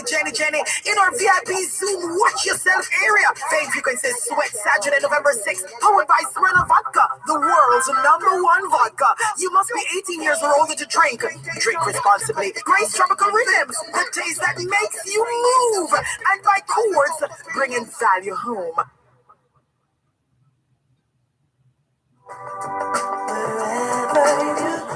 Just about wrapping our conversation with Dr. Trevor Dixon of Jaja Foundation, a member of the team of volunteer health professionals who are Jamaicans or friends of Jamaica, and they have made the sacrifice to come to Jamaica to play their part in supporting the work of Jamaicans on the front lines or health professionals on the ground here in Jamaica. And we just have enough time to wrap, Dr. Dixon. I'll allow you to complete what you were saying just before the break. public service announcement that's on your station of all of access. We have so much access to vaccine here in Jamaica now. Almost every health center across the island are offering vaccination. I just got an alert on my telephone and my computer that the United States is going to require at least one vaccination if somebody wants to travel to the United States. You're going to have to at least one vaccination to travel. And if you only have one, you're going to have to be tested multiple times once you get to your destination. So let's avoid that, you know. So Jamaicans say that me a real man. And the biggest fear is getting a vaccination. I don't know how much of a real man you are if you're afraid to get one vaccination or two vaccinations to protect yourself and to protect your family. You know, the biggest thing here is fear, you know, and there's nothing to fear but fear itself. You know, you can't advance in life if you can't overcome your fears. So I encourage every Jamaican, go out there and get vaccinated. We are here for you because we believe in Jamaica. You have to believe in yourself and go out there and get vaccinated. I've had 3 vaccinations, and I'm still here. I don't feel any way different in my life. I've had 2. I've had my booster along with 2 vaccinations, and I feel great. And I'm sure it has protected me here, not just in Jamaica, but in the United States as I travel to and fro. So that's my final word. Thanks everyone for supporting this COVID-19 mission. I want to thank Power 106 and all our partners back in the United States. Ras Clem and Erwin Clear and the whole team, Karen Dunkley, Claudia Powell, Consul General Wilson. I don't know if she found the time to do all that she does, but thanking everyone and all those organizations who stepped up big time. UJA, Union of Jamaican Alumni Association, and their leadership for stepping up big time and supporting this mission. York Castle Alumni Association, all those guys, like Clark, and all those guys who come out and support us, even though it's not directly health. They find a time to raise funds for us so we can buy supplies and help to provide meals on the ground here in Jamaica. So thank you so much. Thanks a lot, Dr. Trevor Dixon, emergency medicine physician at Jacobi Medical Center in the Bronx, New York, and founder of Jaja Foundation. Jamaicans at home helping Jamaicans abroad. Jamaicans at home and abroad, no doubt, have been participating in international cleanup exercises. After all, where things are being done a little differently due to COVID-19. And so whereas you would normally have International Coastal Cleanup Day activities happening on one day, this year, International Coastal Cleanup takes on even greater significance, going beyond just one day. And we're happy to have joining us on the line our first of 3 guests as we engage in this special feature focused on International Coastal Cleanup. And so we'll welcome, first of all, Ms. Lauren Creary, Program Director with the Jamaica Environment Trust, JET. Hello, good morning, Lauren Creary. How are you? Hi, good morning, Dervan. I'm good. How are you? I'm fine, thanks. Thank you so much for joining us here on the Jamaican Diaspora live online on Power 106 FM. Can you paint a picture of the significance of International Coastal Cleanup and the difference that COVID-19 has been in terms of how this annual event, I think going on for 30 odd years, how it has been unfolding? So typically we would celebrate International Coastal Cleanup Day on the 3rd Saturday of September. So for this year and the last year, because of COVID, we've had to, instead of a one-day volunteer event, we have smaller cleanups happening over a period of time. And this can facilitate smaller groups going out, but still getting to collect the volume of garbage that you're seeing on the beaches. So for this year, we are doing 3 weekends of International Coastal Cleanup. We had our first weekend last weekend at the end of October. We are doing it this weekend as well, and volunteers are also participating next weekend. So we have over 100 volunteer groups that have come out, and these are service groups, churches, businesses who've taken the time to get their supplies together and head out to the coast and collect the garbage that inevitably washes up from the ocean or is left by people who are using the beaches. So that is how COVID has changed the ICC this year and last year, but the model is working. We've had 29 cleanups happen last weekend, and the data is coming in. Unfortunately, we're still seeing plastic bottles as the number one so far, the number one item collected. But I am interested to see, what the data will look like, because it is a data collection exercise as well as a cleanup exercise.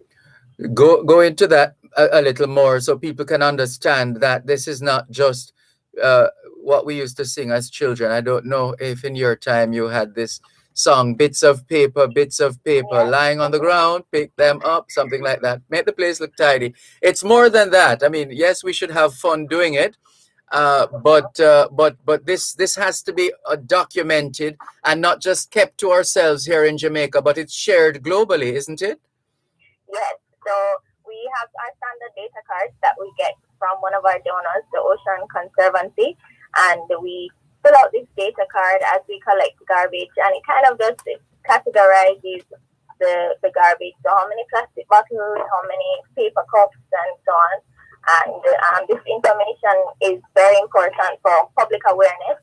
Kind of shows us the type of garbage that is in our waste stream. So we can tell that we discard a lot of plastic bottles. And every year since 2008, we've been the national coordinator of ICC, and we've seen that plastic bottles are the number one item that is collected. So it helps to raise awareness. It's a public education exercise, and it can also influence legislation. So it would help to provide data for laws such as the plastic ban that came into effect in different phases in 2019. Yes. So it's very important as well, not just to collect the garbage from the beach, but also to know what we're collecting so that we can influence changes in our behavior, changes in legislation to avoid the garbage ending up on the beaches in the first place. All right, hold it right there, because we want to also ask you to give us an idea of exactly, are you in the midst of a cleanup right now or on your way? So we're on our way to, there are a few cleanups happening along Palisados and along Michael Manley Boulevard. So we're going to go out there just to highlight the cleanup activity and interact with the coordinators, see what it is that brought them out there for this cleanup. And we have a lot of repeat coordinating groups as well. So we just want to go out and speak to them and kind of see what it is that has them drawn to ICC. Yes. All right. We're going to connect in just a moment with another of our guests this morning, Dr. Teresa Rodriguez Moody, Chief Executive Officer of the Jamaica Environment Trust, JET, in a moment. But as far as you're aware, is it just the Palisados and Michael Manley Boulevard areas that are being cleaned this weekend, or are there others? So there are cleanups across the island. We have registered groups in every parish, and cleanups are happening across the island for these 3 weekends for ICC. Right, excellent. And I gather you've included on board social media personality and influencer Roshane Rush Campbell. Why was that an important decision for you to make at JET to include an influencer, social media personality? Well, Roshane has actually been working with us for a few years now, since 2019, and he has been to a lot of our events under the Nudity of Jamaica campaign.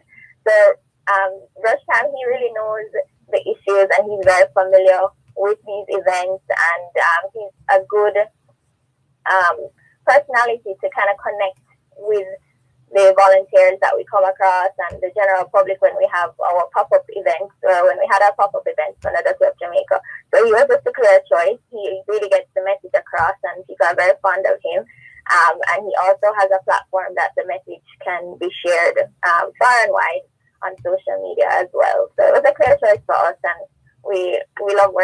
name as it. All right, and we'll have an opportunity to speak with him in a little while. And as we said, we'll have a word as well with Dr. Teresa Rodriguez Moody. Thank you very much, Lauren Crary. How much more time will the volunteers be along the coast working today? Do you have a cutoff point for today? Well, they usually go out early to avoid the sun, so they're normally there between 7:30 and about 11. Okay. Well, we wish them well. They're doing a great work, and we wish you and the team at JET all the very best. We know the work will continue.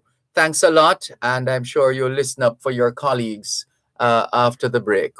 All right, thank You're listening You're to welcome. Power 106 FM. The time is now.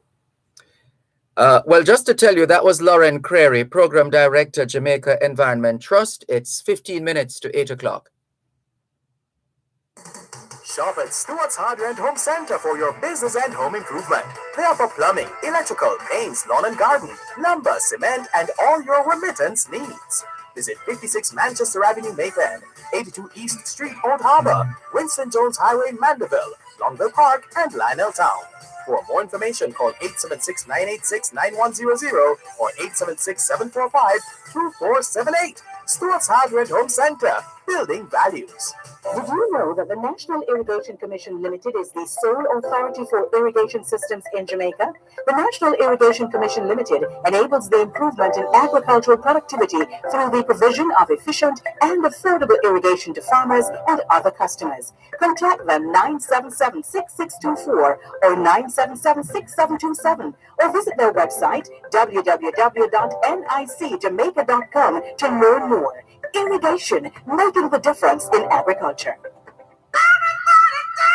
This Saturday, Fame Frequency turns up the fitting with the ultimate workout party. It's Fame Frequency. Sweat, fete and sweat to the music. Mixed by King Dash, DJ Denver, and DJ Roderick. Live from 9 p.m. to midnight on Fame 95 Hits, 92 FM, and RETV. Online as One Spot Media and on Mixcloud at Fame Frequency. Get ready to party with me. You're energized up, buddy. Jenny, in our VIP Zoom Watch Yourself area. Fame Frequency Sweat Saturday, November 6th, powered by Smyrna Vodka, the world's #1 vodka. You must be 18 years or older to drink. Drink responsibly. Grace Tropical Rhythms, the taste that makes you move. And by Coors, bringing value home. You're listening.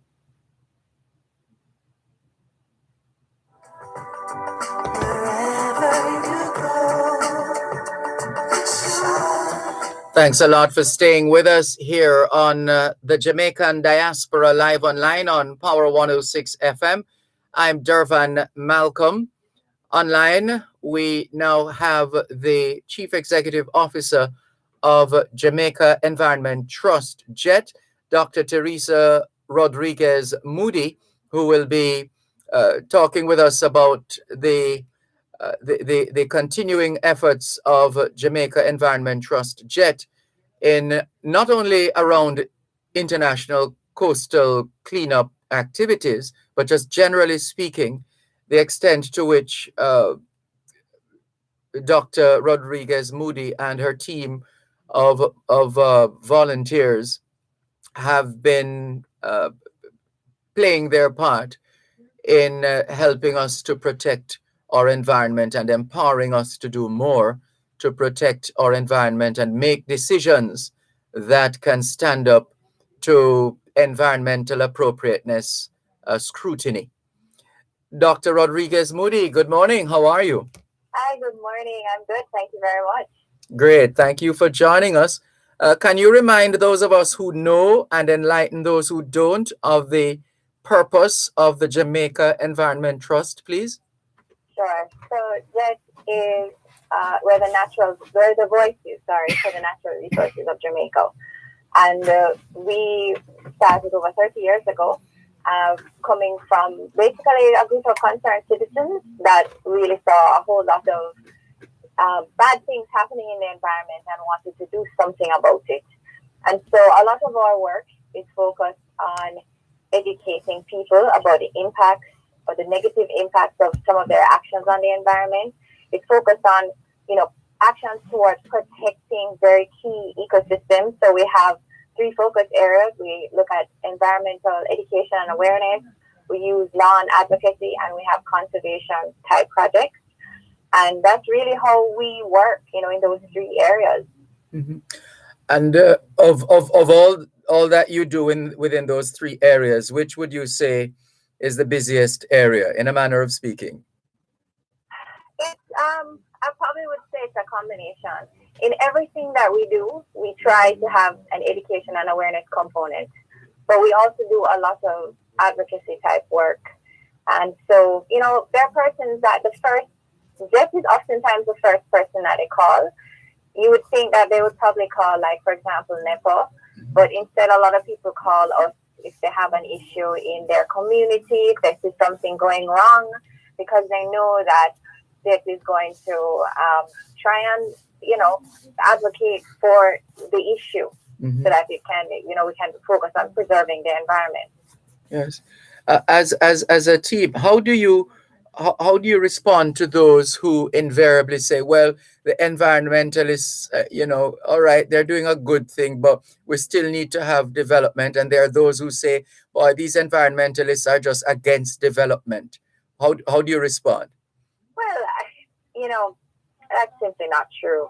The fact is, it's not, you can't have development without a healthy environment. That's right. That's why they call it sustainable development, right? Mm-hmm. Yep. And so it's not about development at any cost.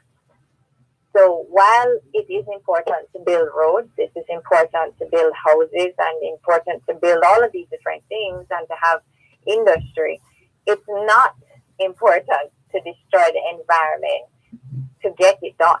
Yeah. So there are best practices that just need to be applied, and oftentimes that's not done. And so it's not environmentalists, environmental activists, none of those persons are against development. We are just trying to advocate for sustainable development. Yes. And how hopeful are you that we are getting somewhere in this country in terms of our care and treatment of the environment? Well, so Dana Macaulay, our founder, would tell you that 30 years ago, the conversation about the environment was very dismissive. And we have seen that today there is a lot more interest and concern with the environment. We can just look at what happened last week, or, with COP26, and the amount of interest it generated locally, the amount of persons that even when Jet made a social media post about the impacts of bauxite mining, just about how many people were so concerned with the environment. And please remember that the environment is not just the natural resources as well. Sometimes we forget that the environment also includes the socio-economy, the social environment. Mm-hmm. And so a lot of people have raised concerns or have expressed their concerns. And so we're seeing a shift, because I think people are starting to wake up and realize that without a healthy environment, you can't have a sustainable economy. You can't have, you don't have water to drink. You don't have a strong economy. So we are seeing a change. Sometimes it's slow, and it is easier to make a decision in favor of the economy, meaning it's easier because you can say, okay, well, this in industry, for example, will generate 100 jobs. But it's harder sometimes to value what it means when you destroy mangroves. It's sometimes not so easy to put dollars and cents. But we have seen that people have started to move towards focusing on trying to value our environment so that we can take better care of it. International Coastal Cleanup Day aside, is there a priority, an area of focus, a subject of interest right now, or all of the above as far as JET is concerned? I mean, all of the above, but we're currently working in bauxite communities, because we do consider the industry to be much of a sunset industry. It has a lifetime, and we don't believe that we should be destroying the environment to, make whatever little money left we can make off of the industry, especially because of the kind of social impacts and the environmental impacts it does have. We also spend a lot of time with communities in terms of discussion about best practices for, waste management, which is very tied to ICC. And we continue to do our advocacy work, and especially now with climate change being so prominent on the international and local agenda. I mean, it's always been important to us, but I think that the fact that we have a lot of interest generated, we are going to continue to educate people, because climate change intersects every aspect of our lives, and it is going to have a major impact on everything. And it actually has already started to have an impact on everything that we do. Very well said. Well put. Thank you so much for adding value to our program today, Dr. Teresa Rodriguez Moody. You and your team, the work you've been doing, well done, and we look forward to speaking with you again. Okay, thank you very much. It's been a pleasure. Dr. Teresa Rodriguez Moody, Chief Executive Officer of Jamaica Environment Trust, JET, as we continue to highlight international coastal cleanup activities. And let's say hello and welcome to a gentleman who is very well known all over the world, not least of all here in Jamaica. He's a social media personality and influencer, Mr. Roshane Rushcam Campbell. Good morning. How are you? Good morning, Dervan. I'm doing well. How are you? I am fine, thanks. I gather you are not a just come environmentally minded individual. I get the impression, by virtue of the timeline in terms of the work you have been doing with JET, that you've always been at that point. Yes.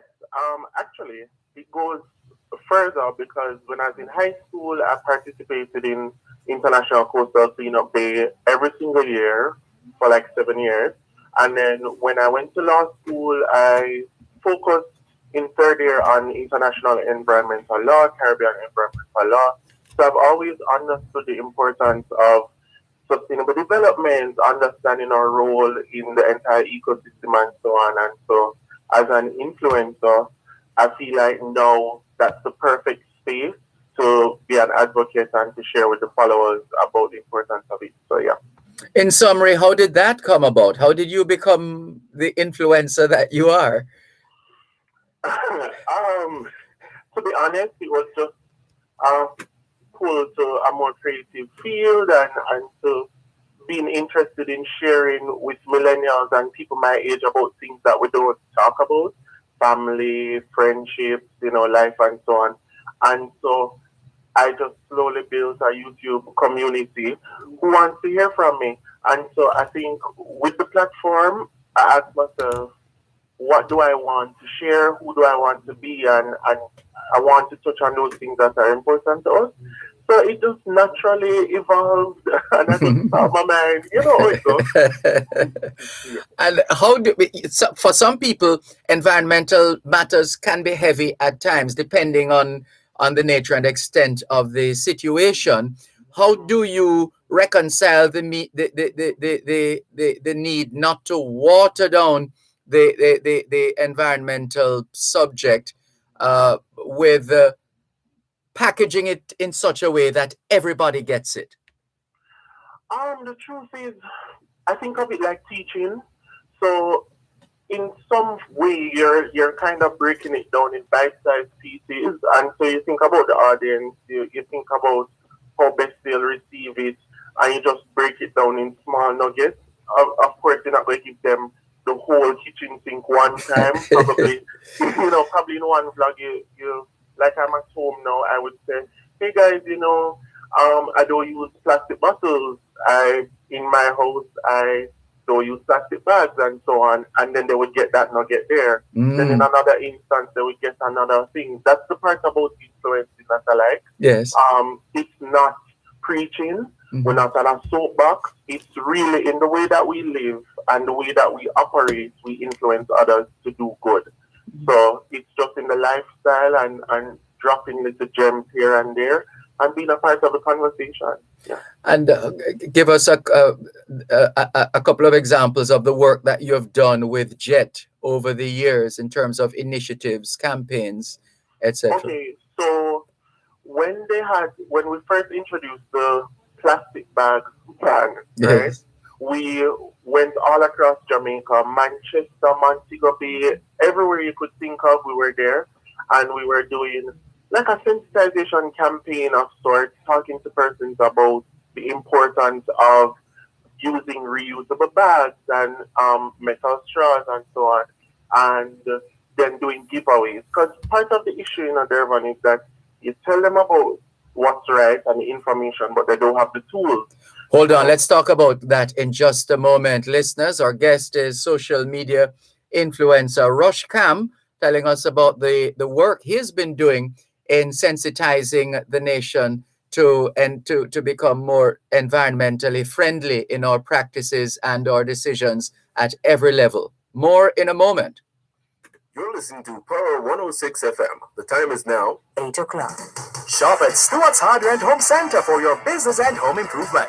They offer plumbing, electrical, paints, lawn and garden, lumber, cement, and all your remittance needs. Visit 56 Manchester Avenue, Mayfair, 82 East Street, Old Harbor, Winston Jones Highway, Mandeville, Longville Park, and Lionel Town. For more information, call 876-986-9100 or 876-745-2478. Stewart's Hardware and Home Center, building values. Ready, set, save big on all your brand name items in the 4-man things best brand sale event. Get the lowest prices on tiles, bathroom fixtures and faucets, laminate flooring, lighting, windows and doors, plus more, even on new arrivals. Shop top brands like American Standard, Moen, Corona, Hunter, and Angel Grace. Visit our showrooms at Old Road Road and Constant Spring Road. The best brand sale event now on at 4-man things. Shop now for the best brands, big value, and even bigger savings.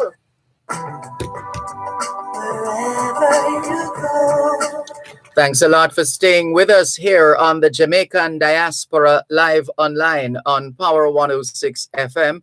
I'm Dervan Malcolm. We've been featuring the work of the Jamaica Environment Trust, JET, all a part of international, or using the opportunity of international coastal cleanup exercises across the country in an extended way this year, and I think similar to last year, just spreading it over a few days or a few weeks rather than just the one day event. And we'll see if that holds long after COVID-19.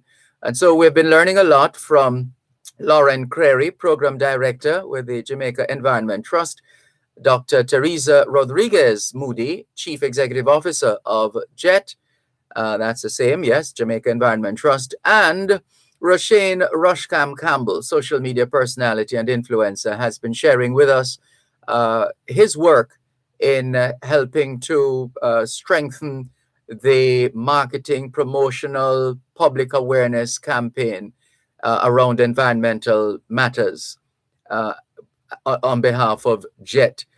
So please pick up the point that you touched on just before we took the break, Rushcam. Okay, no problem. So JET partnered with Tourism Enhancement Fund, TEF, and we went all across the island sharing with persons the importance of using reusable bags, metal straws, not single-use plastics.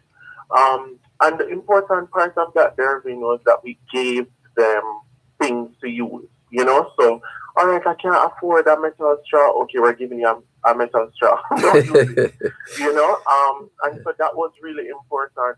And what was also fun was during Carnival, we had a whole campaign across the different bands in Kingston and so on about the saving, well, you'd call it saving, of recycling rather, of the Carnival feathers. Mm-hmm. Because what most people do is that they get the feathers and they wear the costume, then they throw the feathers on the road. Mm-hmm. So we did a whole thing with persons and also sensitizing them about single-use plastics and so on. And so that's been most of our work in partnership with TEF, just sensitizing persons, also social media, you know, interviews, Instagram stuff and so on. So yeah, that's been the work for the past 2 years. Sounds like hands-on work. Very, very, very impressive. Please go ahead and remind those of us who know and enlighten those who don't how they can follow you on social media. Okay, so you can follow me on social media at Rushcam, Rushcam, M as in monkey, on all platforms. And follow us today on the journey. So I'll be doing social media coverage throughout the day. So follow us. I'll tag the pages for Jet and Tef and, of course, Ocean Conservancy. And you can see what we're going on with today. Wonderful. Well done. Congratulations on the work that you've been doing. And we have no doubt that you will continue and not only along these lines, but exceeding expectations as well. Thank you. All the best. Take care. That's Roshane Rushcam Campbell, social media personality and influencer, who has been playing his part in the public education campaigns of the Jamaica Environment Trust, JET, over the years. And we thank JET for choosing this platform here, the Jamaican Diaspora Live Online on Power 106 FM, to get the word out with respect to the continuation of international coastal cleanup activities. Again, usually it's the third Saturday in September, but this year is different. It has been spread over a longer period of time because of COVID-19, just to make sure we don't have too many people gathering along the coastal areas doing cleanup at the same time. But hello, good morning to all those who are engaged in international coastal cleanup activities right across Jamaica and by extension the rest of the world. We're just about ready to move to our next segment as we greet those who have joined us since the last time we checked. Hello to Mikey Jarrett in Brooklyn, New York. Good to have you on board, Mikey Jarrett. Looking forward to seeing you in New York in December, all things being well. Also, Tony Kelly in England says, Inga Gibson, not quite as it makes the place untidy, is sung twice, is repeated just for accuracy. Right, Tony Kelly in England. And Nicola is in Mandeville, Manchester, wishing everybody a happy Saturday. To you too, Nicola. Angelia Christian is in London. Welcome, Angel. Good to see you. Good to have you on board. Inez Campbell in Bridgeport, Connecticut is wishing everybody a wonderful weekend. Good to have you on board, Inez. And we have lots of other messages. We'll perhaps come back to those another time. But we can't keep the lady waiting now, can we? Waiting in the wings to join us right now is a lady who we have had the pleasure of interviewing a couple of times, but invariably she's busy doing more working more than talking. And so we've managed to get a hold of her for this morning's interview.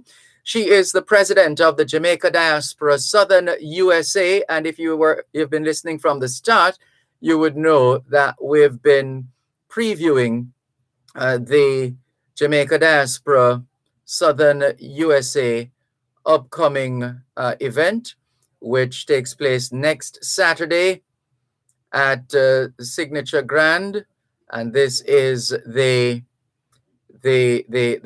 Hall of Fame ceremony, Jadias Hall of Fame ceremony, happening next Saturday. And all things being well, next Saturday this time we should be in the same place with our guest, Dr. Rose Marie Adamson Lewis. Good morning. How are you?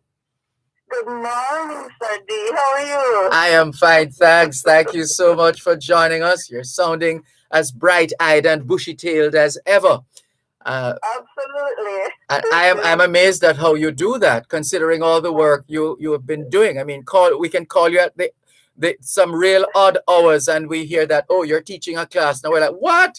Which school is or college or university is open at this time? But such is the nature of the work. And you haven't shaken the dust off your feet either in terms of the land of your birth. You you go back to your community whenever you're on the island. For the benefit of those who have missed our interactions over the years in interview form, can you help them to find out if you're from their place? You know how we like to identify with successful Jamaicans. So Yes, sir. yes, take us back to your roots, Dr. Rose. Yeah, I am from beautiful Robbins Hall, Martin, in the parish of Manchester, surrounding areas, Colville, Devon, Christiana. Yeah. Beautiful Martin Robbins Hall. And where did you go to school? Oh, I went to Homewood. And before, you see, I know the average Jamaican rushes straight to the high school. Let's go back to what about primary school or basic school? I went to Robbins Hall Basic School Mm-hmm. and then Robbins Hall Primary. And actually, I went back to Robbins Hall Primary, now all age to teach. Look at that. Before I came to the U.S., yes. That must have been quite special for you. It was honorable for me, very special, very connected. Yes. And what prompted the move to the United States? I am the person who always seek to help others and to take others up with me. And I felt like the opportunities that America would have had to offer within those times in the 70s, 80s, I would be able to help my family more. Oh. And so, yes. I see. And how has it been? I mean, any regrets at this stage having made that move? No regret at all. No regret at all. Only one regret that I have, but I'm working on it. I just wish that I would have been able to be more stabilized in Jamaica, because it's when I came to the United States and went back to Jamaica to visit, I really understood the richness of my culture. Never knew it that much when I was there. That's the only regret. Yes, understood. That is quite clear. And you have been involved in public spirited or public centered public service activities, duties over the years. How did that interest come about, in just wanting to serve here, serve there, do this, do that, without collecting a dime for it? Oh my goodness. When I was in Jamaica as a little girl, growing up, I was always involved in the 4-H club, youth fellowship, Christian fellowship, and I've always seen the need to motivate, propel, and to help others. So I knew that not only being a career person, but I was going to be that person to identify and to give back and to see the potential in people and help them to grow. So that was inculcated from when I was a little girl. And so when I came to the United States, it never stopped. I continued. And so that was how I became that person who always gives back to the community, work and serving the community. And it's an act of service. And your original position is an indication of that, isn't it? In terms of service, it's more like a calling for you. It is a calling where I am down there with the people, get my hands dirty, grassroots. Yes. It's not me. It's about what do I do for the people. That was always ingrained in me. Right. And so it being in terms of having an idea of exactly what you wanted to do, at what stage in your life did you say, yes, this is what I want to become, this is who I want to become, this is what I want to do in the future? When I went to the Robbins Hall Olive School, one of my favorite subjects then was logics and reasoning. And when I went to high school, I saw myself there also. So I knew I wanted to become an attorney. And that was one of the things that I wanted to pursue here in the United States. But on second thought, I felt that being in the medical school, I could be more of service to the community. And I'm glad I made that choice, because Even though I'm living here in the United States, a lot of things that I'm able to do for my people in Jamaica through the medical field, it is so rewarding. Not to say that if I were an attorney, I would not have accomplished some of those goals. But the things I do now, I am able to do more to broaden my horizon. Very good. After the break, we're going to broaden the discussion to take in some of these voluntary ways in which you have served and your I don't want to call it your baby, but your baby. The Jadias is where it's at right now, the Jamaica Diaspora, Southern United States. I want to talk about your work there. And ultimately, next Saturday's Jadias Hall of Fame ceremony at Signature Grand in Davie, Florida. Ideal Finance Corporation, 17 Ripon Road, Kingston 5, offers competitive interest rates on your investments and attractive foreign exchange rates. Call 960-639-024. The time for Ideal Finance is 8:15. Shop at Stewart's Hardware and Home Center for your business and home improvement. They offer plumbing, electrical, paints, lawn and garden, lumber, cement, and all your remittance needs. Visit 56 Manchester Avenue, Mayfair, 82 East Street, Old Harbor, Winston Jones Highway, Mandeville, Longville Park, and Lionel Town. For more information, call 876-986-9100 or 876-745-2478. Stewart's Hardware and Home Center, building values. Hey, you see these days, it's good to get straight to the point. Quick and easy. That's why Western Union gives you another way to receive money straight to your bank account with Western Union's direct-to-bank money transfer. Visit a Western Union agent location and sign up now and tell your family and friends to send your next Western Union money transfer directly to your bank account in Jamaica. It's easy. Visit a Western Union location or call our call center at 876-926-2454. Sign up today to receive a money transfer directly to your bank account with ease. With Western Union, moving money for better. ATC Freight and Shipping is here for you during this COVID-19 pandemic. Whether you ship commercial cargo, crates, full container loads, less than container loads, barrels, or personal boxes, we can handle. We offer services from China, Canada, Panama, Curacao, and through our agency, we offer worldwide shipping services. Low and competitive rates with professional customer service. Give us a call today, 876-630-1515. ATC Freight, the service professional. The following is a public service announcement from Power 106 FM. Jamaica. Each wave of the COVID-19 pandemic with the added danger of variants has brought unprecedented pressure on public resources. Our hospitals and healthcare workers at breaking point. Our economy battered, families in mourning, and our children face an uncertain future due to learning loss. In this race against COVID-19, we must stay in it to win it. We must continue using techniques that can help to beat the virus. Follow COVID-19 mitigation measures, including wearing masks, sanitizing, 6 feet of physical distance from others, and on this leg of our relay, we can win with vaccination. These safe and proven vaccines can make the difference against COVID-19. And now that vaccines are in supply, let's get vaccinated so we can get back on track and keep winning. The finish line against COVID-19 is in sight. And with true Jamaican determination, we can all have the victory.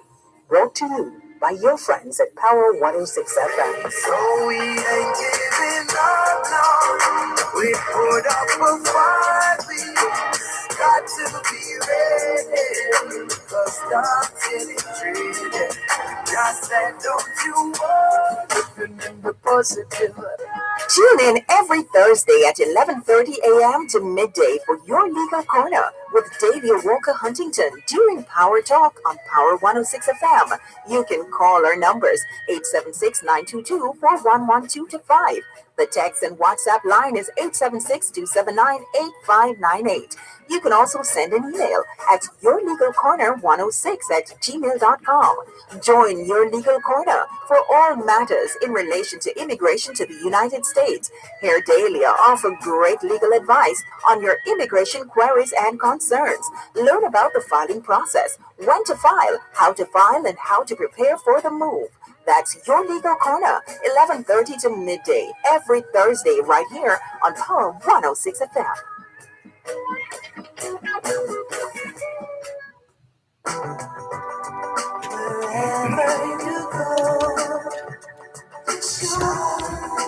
In tribute to Jamaicans in the diaspora, wherever you go, you shine. You make us proud. Despite our challenges at home, you never give up on us. Our sincere thanks. Wherever Dr. Rosemary Adamson Lewis has been shining and continues to shine in all that she does. She's the president of the Jamaica Diaspora, Southern United States of America. And we're anxious now, Dr. Rose, to hear about some of the ways in which you have served here in Jamaica and in the diaspora. Some of I mean, you don't have to list every single one, but in general terms, the different areas that you've had an opportunity to serve in.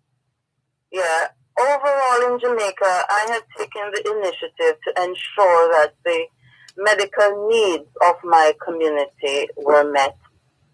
So with the help of Dr. Nuso, we organize medical missions that comes to Jamaica every year to facilitate the needs of the community.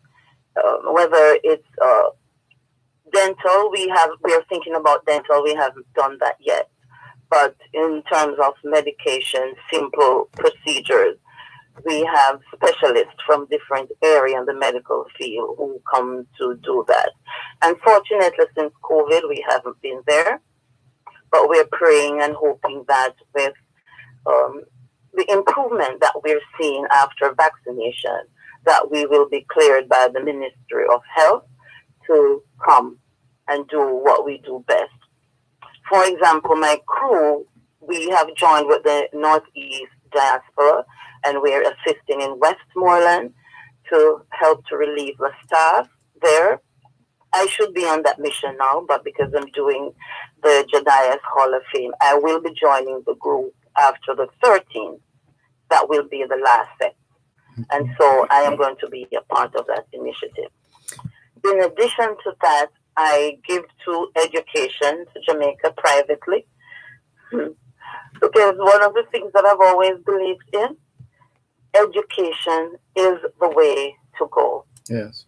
It will allow you to make different choices in life. And if we're educated, maybe, not to say that if you're not educated, your behavior wouldn't be different, but chances are, if you're educated, our behavior would be a little more astute. So I built on that premise. Mm-hmm. And here we are now. Sorry, go ahead. And here in the United States, I've always been in the community. I'm the president of the Caribbean American Democratic Club, board member for Partner for Youth Foundation, and I have served as the treasurer for the Global Diaspora in 2012 to 2014 under the leadership of Dr. Susan Davis. So I'm always in the community. And so it was a natural progression then when you became president of the Jamaica Diaspora, Southern USA. Yes. Dr. Alan Cunningham was watching me, but I didn't know. And so he's the chair of this organization. So 2 years ago when this was birthed, he asked me to be the president, and I did all that I could do to energize the base and so that we could be so viable. And then 2 years after, I was re-elected. So here I am serving another term. Well, you know what they say, the reward for hard work is more work. That's what I'm realizing. Right. So we have come to the point of the event, your big event next Saturday at the Signature Grand in Davie, Florida. Is this the first time that you're having an event of this nature? The Jamaica Diaspora, Southern USA, Jedias Hall of Fame ceremony? The very first time, not only in the Southern 13 states, but in the history of the Jamaican diaspora. Well done. Thank you. I'm excited. So how is the event itself structured to achieve its objectives? Why why should those listening to us, especially in the state of Florida and nearby states, make the trek to Signature Grand in Davie, Florida, next Saturday for this Jadias Hall of Fame ceremony? We felt that it was honorary to identify and recognize individuals who have actively served in the diaspora for at least 20 years, who have lived there for at least 20 years, but actively give back to the diaspora and Jamaica over the past 10 years.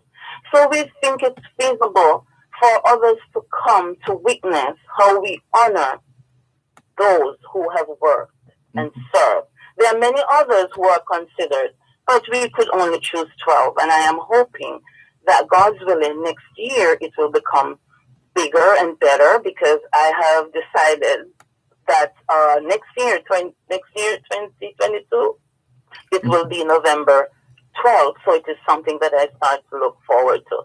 And so we are encouraging people to come out to say, come and witness how we work, how we have given back. And so they would be propelled to join us next year. It's going to be a great event. How have you been able to put it together, especially in this time of COVID-19, especially in a time of limited resources, etc.? Why have you seen it necessary to go ahead with the Jamaica Diaspora Southern USA Hall of Fame ceremony? We have spoken to individual companies and we asked for sponsors. Unfortunately, we couldn't get the big bucks that we were looking for. But in Jamaica, we learned that one cocoa for the basket, every little make a muckle. So we decided if one company was not able to give X amount, we asked 2 companies to join together to assist us. Right. Yes. And so we asked the inductees to reach out to their families and friends so that they can at least have half of their table filled, occupied. Yes. And you're right, Sir D, it is not easy. But listen, since the vaccination has begun and people realize that, they're getting somewhere, relief, they want to come out. We will be adhering to the COVID protocol. People are tired of staying home. So they want to come out. So this is the first time they've been out in this fashion for a while. And so they want to proceed with caution. Yes. So it's a breath of fresh air for many people. They want to put on their ballroom dresses. We're going to have the memory lane. Yes. Yes. And so the general flow of the program, naturally you'll be featuring the Hall of Famers, and I would imagine some entertainment as well. Yes, DJ Max Faby, yes. And looking forward to doing co-emceeing duties with Faye Ellington. Oh my goodness, we're so thrilled to have you both. Yeah, we're going to have a ball. Yes. Looking forward. What time does the event start next week, Saturday? 6:30 actually. 6:30. Is that like your cocktail session first? Is that? Yes, that's the cocktail session first, and the real program begins at 7. And we are very organized in terms of time. So we're encouraging the folks to come out on time. Yeah. Right, not Jamaica time. Not Jamaica time at all. American time. No, in any case. Yes, indeed. Because of course, as of tomorrow, we're on the same time. Daylight saving time as of 2:00 tomorrow. Yes. But we know Jamaica time. Jamaica time means any time. And but so we're adhering to the international standards when it comes to time to make sure that everything runs efficiently. How can people get tickets? What do they need to know? Where do they need to go to be able to attend the Jadias Hall of Fame ceremony? Okay, caribtix.com, CARIBTIX jamaicanexpress.com, or they could call me at 561-503-9703.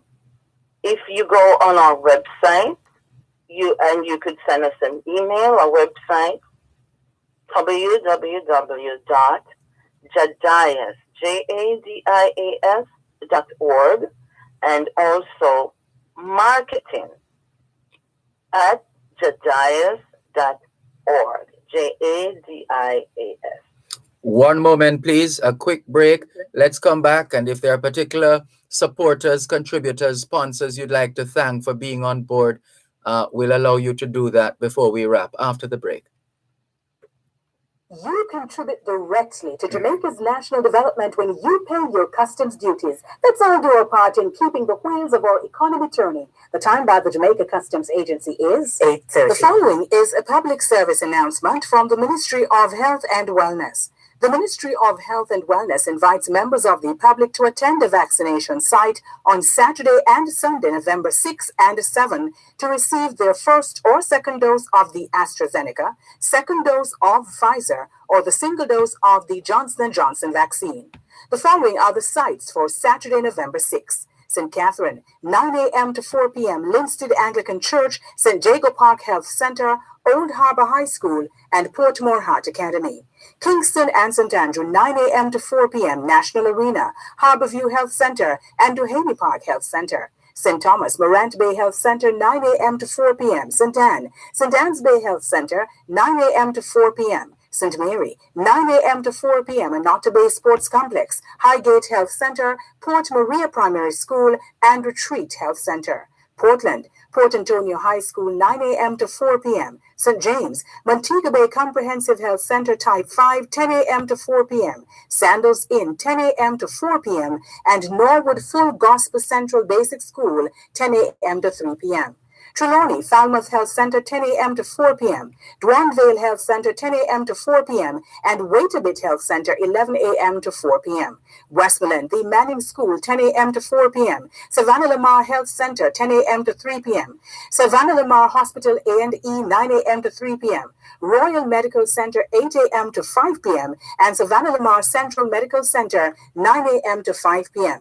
Hanover, 9 a.m. to 4 p.m. Lucy Health Center and Green Island Health Center. St. Elizabeth, 10 a.m. to 3 p.m. Black River Health Center, Junction Health Center, Santa Cruz Health Center, and Mountainside Primary School. Clarendon, 10 a.m. to 4 p.m. Longville Park Baptist Church and Denby Primary School. And Manchester, 9 a.m. to 4 p.m. Manchester High School, Mandeville Regional Hospital Vaccination Center, Mile Gully Community Center, and Christiana Health Center. Persons should take their vaccination card, a government-issued identification, or letter from the Justice of the Peace to the sites. Let's get vaccinated and get back to life. The following is a public service announcement from Power 106 FM. Jamaica. Each wave of the COVID-19 pandemic, with the added danger of variants, has brought unprecedented pressure on public resources. Our hospitals and healthcare workers at breaking point. Our economy battered, families in mourning, and our children face an uncertain future due to learning loss. In this race against COVID-19, we must stay in it to win it. We must continue using techniques that can help to beat the virus. Follow COVID-19 mitigation measures, including wearing masks, sanitizing, 6 feet of physical distance from others, and on this leg of our relay, we can win with vaccination. These safe and proven vaccines can make the difference against COVID-19. And now that vaccines are in supply, let's get vaccinated so we can get back on track and keep winning. The finish line against COVID-19 is in sight. And with true Jamaican determination, we can all have the victory. Brought to you by your friends at Power 106 FM. So we ain't giving up, no. We put up a fight. We got to be ready. Cause God's getting treated. Just that don't you worry. Living in the positive. Power Talk on Power 106 FM, finding solutions to the challenges we face in a globalized world. Power Talk, taking talk radio to another level.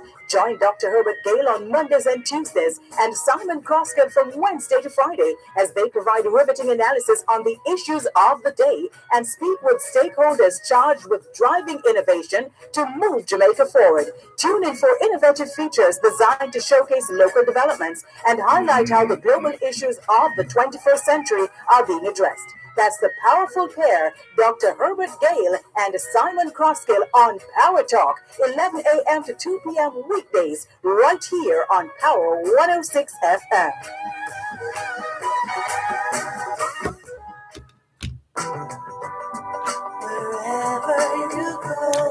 Wrapping our conversation with Dr. Rose Marie Adamson Lewis, the president of JDIAS, Jamaica Diaspora, Southern United States, ahead of next weekend's fundraiser. Well, I call it a fundraiser because it is, but essentially so that the JDIAS can do more, essentially, in terms of performing its functions, but even more so, an opportunity to celebrate and salute some great Jamaicans in the diaspora, some outstanding Jamaicans in the diaspora.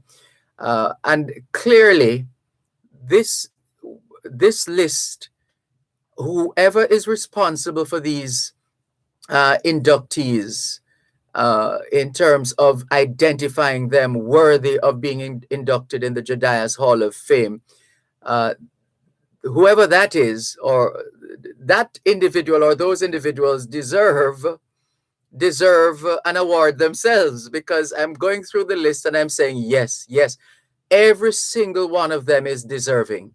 Every single one of them.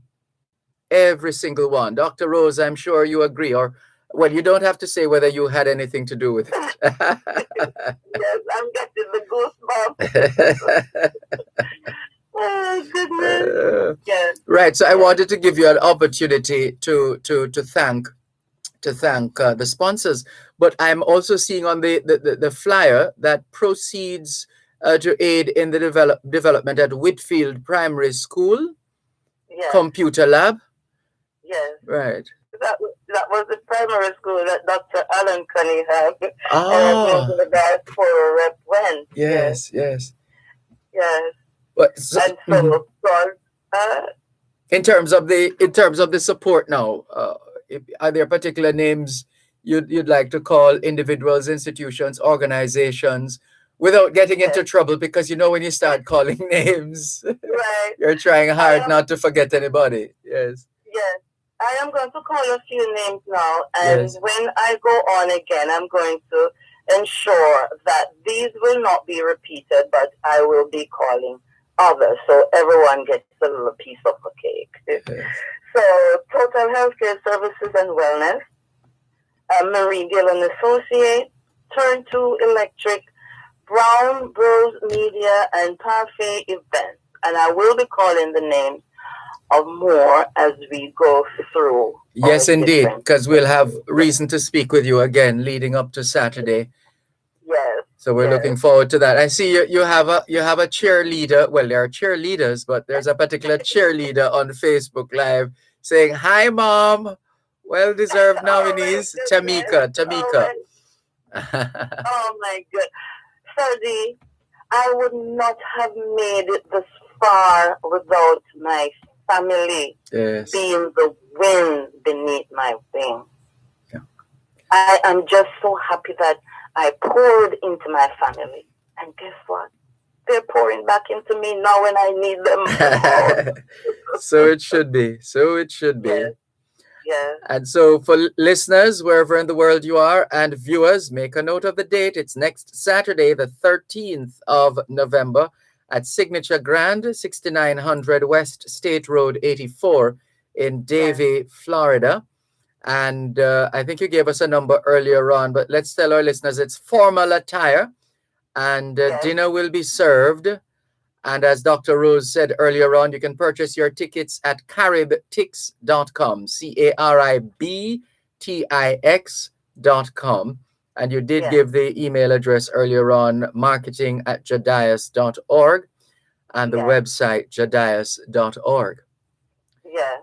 And follow us on Twitter, Jadias_13. At Jadias_13. Right. And for those who would love to support the inductees in the Jadias Hall of Fame ceremony, but perhaps you're not sure of the names, well, let's tell you. Marie Gill, Tony Gray, Kay Chung, Lorna Shelton Beck, Alan Cunningham himself, Dr. Alan Cunningham, Winsome Charlton, otherwise known as Lady C, Marlon Hill, Pat Montague, Sidney Roberts, Dr. Rupert Rodd, Reverend Horace D. Ward, and the Honorable Norman O. Hemming. So quite a rich collection of committed, public-spirited Jamaicans in the diaspora. Excellent selection here. Selections, excellent. Yes. Right. Yes. So we can't wait, Dr. Rose, as I like to call you. looking forward to the weekend, next weekend, and learning more about the work of Jadias, and just making sure that we give due regard to all those who have been playing their part in furtherance of the work in the diaspora. Well done, well done, well done. So all things being well, we'll talk again in a few days. Thanks so much. And it gives me so much pleasure, Sturdy, to give back. I feel good when I have served. Absolutely. We understand the emotions. Thanks a lot. Thanks a lot, Dr. Rose. All the very best. And we'll see you in a few days. Yes, blessings always. Thank you. To you too. Take care. Dr. Rosemary Adamson Lewis, she is the president of Jadias, the Jamaica Diaspora, Southern USA, and that's the organization which will be hosting the Hall of Fame ceremony on Saturday. That's next Saturday, the 13th. Under the distinguished patronage of Jamaica's Consul General, R. Oliver Mayer. There is more right now as we make the shift from the plans for Florida next weekend to a special time of year for those who know what happens at this time when it comes to organizations and they, what do they call the non-profit organizations, charitable organizations. There's another term for them as well. These are entities that are engaged in social enterprise. That's what I was searching for. These are social enterprises, and so we are anxious to spread the word and to make it known that it is that time of the year as far as grant funding is concerned. And you know, when we talk about a grant is a gift as opposed to a loan which has to be repaid. And so the American Friends of Jamaica are telling us that the AFJ 2021-2022 grant cycle has been launched. And who better to tell us what that means? What are the implications for the social entrepreneurs and others listening to us right now? Let's welcome Karen Chung, who is the Executive Director of the American Friends of Jamaica. By all means, Karen, welcome. Thank you so much for joining us. Thank you so much for the work you continue to do. How are you? Morning, Dervan. I am fantastic. It's a pleasure to be with you this morning. Pleasure to have you on board. But as usual, we never take it for granted that everybody knows the American Friends of Jamaica, although most of us do. But just so the world is made aware of the essence of the American Friends of Jamaica. And then we'll go on to talk about the work and the significance of what the information that we have about the launch of your grant cycle. The American Friends of Jamaica, which you have supported over the years, and we're so very grateful for that. Dervan has been working to fulfill the needs of Jamaica for nearly 40 years. We are a registered 501c3 organization headquartered in New York City, and each year we fund discretionary grants programs in Jamaica. And what that means is we invite grantees, registered... Sorry, hold a moment, Karen. Sorry to break you this early, but we need to go to commercials and then come back, and off air we could sharpen the audio coming from your end in just a moment. You're listening to Power 106 FM. The time is now 8:45. The following is a public service announcement from the Ministry of Health and Wellness. The Ministry of Health and Wellness invites members of the public to attend a vaccination site on Saturday and Sunday, November 6 and 7, to receive their first or second dose of the AstraZeneca, second dose of Pfizer, or the single dose of the Johnson & Johnson vaccine. The following are the sites for Saturday, November 6. St. Catherine, 9 a.m. to 4 p.m., Linstead Anglican Church, St. Jago Park Health Center, Old Harbor High School, and Portmore Hart Academy. Kingston and St. Andrew, 9 a.m. to 4 p.m., National Arena, Harborview Health Center, and Duhaney Park Health Center. St. Thomas, Morant Bay Health Center, 9 a.m. to 4 p.m. St. Anne's Bay Health Center, 9 a.m. to 4 p.m. St. Mary, 9 a.m. to 4 p.m. and Otter Bay Sports Complex, Highgate Health Center, Port Maria Primary School, and Retreat Health Center. Portland, Port Antonio High School, 9 a.m. to 4 p.m. St. James, Montego Bay Comprehensive Health Center, Type 5, 10 a.m. to 4 p.m. Sandals Inn, 10 a.m. to 4 p.m. and Norwood Full Gospel Central Basic School, 10 a.m. to 3 p.m. Trelawney, Falmouth Health Center, 10 a.m. to 4 p.m. Dwanvale Health Center, 10 a.m. to 4 p.m. and Waitabit Health Center, 11 a.m. to 4 p.m. Westmoreland, the Manning School, 10 a.m. to 4 p.m. Savannah Lamar Health Center, 10 a.m. to 3 p.m. Savannah Lamar Hospital A&E, 9 a.m. to 3 p.m. Royal Medical Center, 8 a.m. to 5 p.m. and Savannah Lamar Central Medical Center, 9 a.m. to 5 p.m. Hanover, 9 a.m. to 4 p.m. Lucy Health Center and Green Island Health Center. St. Elizabeth, 10 a.m. to 3 p.m. Black River Health Center, Junction Health Center, Santa Cruz Health Center, and Mountainside Primary School. Clarendon, 10 a.m. to 4 p.m. Longville Park Baptist Church and Denby Primary School. And Manchester, 9 a.m. to 4 p.m. Manchester High School, Mandeville Regional Hospital Vaccination Center, Mile Gully Community Center, and Christiana Health Center. Persons should take their vaccination card, a government-issued identification, or letter from the Justice of the Peace to the sites. Let's get vaccinated and get back to life. Remember positive.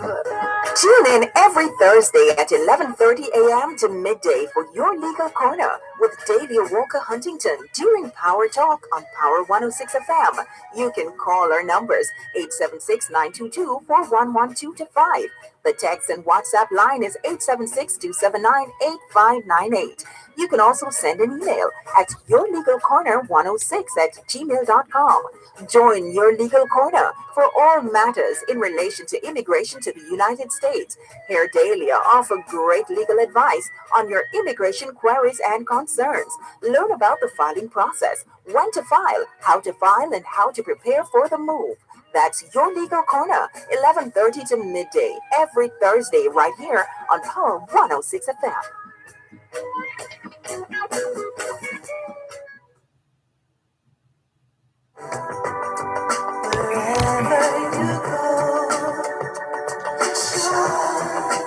In tribute to Jamaicans in the diaspora, wherever you go, you shine. You make us proud. Despite our challenges at home, you never give up on us. Our sincere thanks. Wherever you go. Thanks for staying with us here on your program, The Jamaican Diaspora, live online on Power 106 FM. I'm Dervan Malcolm. The American Friends of Jamaica, AFJ, is pleased to announce, this press release says, the 2021-2022 grant application cycle. We invite applications from programs registered with the Jamaica Charities Act that are doing work to improve communities in Jamaica. So all those involved with the work of these organizations on the ground, community groups that are registered with the Jamaica Charities Act, stand by to find out how you can benefit from one of these grants to be disbursed. And just before the break, Karen Chung, the executive director of the American Friends of Jamaica, reminded us of the purpose of the organization, and when she was about to go into telling us about the 2021-2022 grant cycle. So please pick up at that point for us, Karen Chung. Thanks for the opportunity, Dervan. Thank you for helping us announce the 2021-2022 grant cycle. This past year has been difficult for many, and a lot of the programs we funded over the years have experienced real severe difficulties. Children are doing distance learning. There's the whole initiative of protecting our communities and the nation, and all economic strain on families and organizations. So we are delighted to resume our grant program this year. Last year, we were unable to do the grant cycle. Of course, it was an unpredictable time. So our organization took the decision to hold off on inviting grantee applications last year. But this year, we are delighted to announce that the 2021-2022 grant cycle has been launched.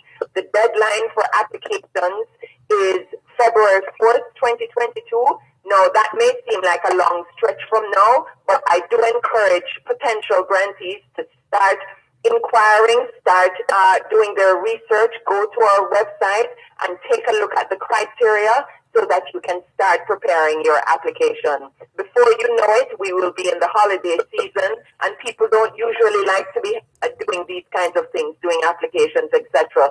So we encourage people to get an early start so that by the first week of February or before the first week of February, you can submit your applications before the deadline, which is the first week of February.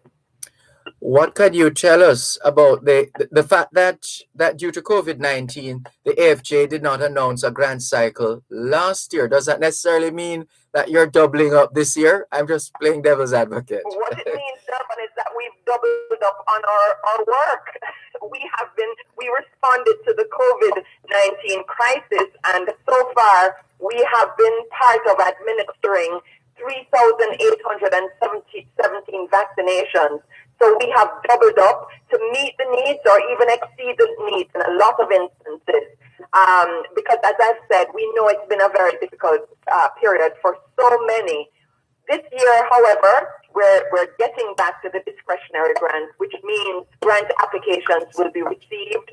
We evaluate them to ensure they're registered with the Jamaica Charities Act, ensure they are doing work in education, in healthcare, economic development, either early education, primary or secondary and tertiary education programs are invited, as well as anything to do with healthcare and ensuring that we're promoting healthy communities in our nation. Yes.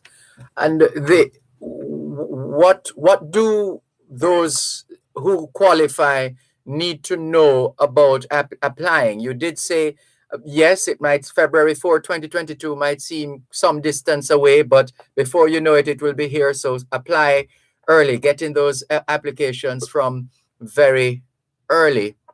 What do they need to do to ensure that there are no problems with the application, the mistakes that they should avoid? That's a great question, Dervan, because in many instances, many organizations may not have all their dots dotted and T's crossed. If people go to our website, theafj.org or grants@theafj.org, there's a list of criteria which includes ensuring that organizations have a board, they have a system and a structure for their financials, they are registered with the Jamaica Charities Act. So between now and the deadline, people have an opportunity to tighten up those loose ends and ensure their application is sound and all the criteria are met. Is there a standard disbursement to each grantee, or is particular consideration given to the nature and extent of the respective projects, initiatives, etc.? We normally start our grants. Our grants usually start, especially for first-time grantees, somewhere in the range of 5,000 US to 10,000 US. Of course, after we are more familiar with a program and they are able to prove their results, meet the metrics that are set out, and they're successful, we normally increase grant funds for programs that are able to show that their outcomes meet the criteria or meet the goals set for the program. So we start out usually on a smaller level with new grantees.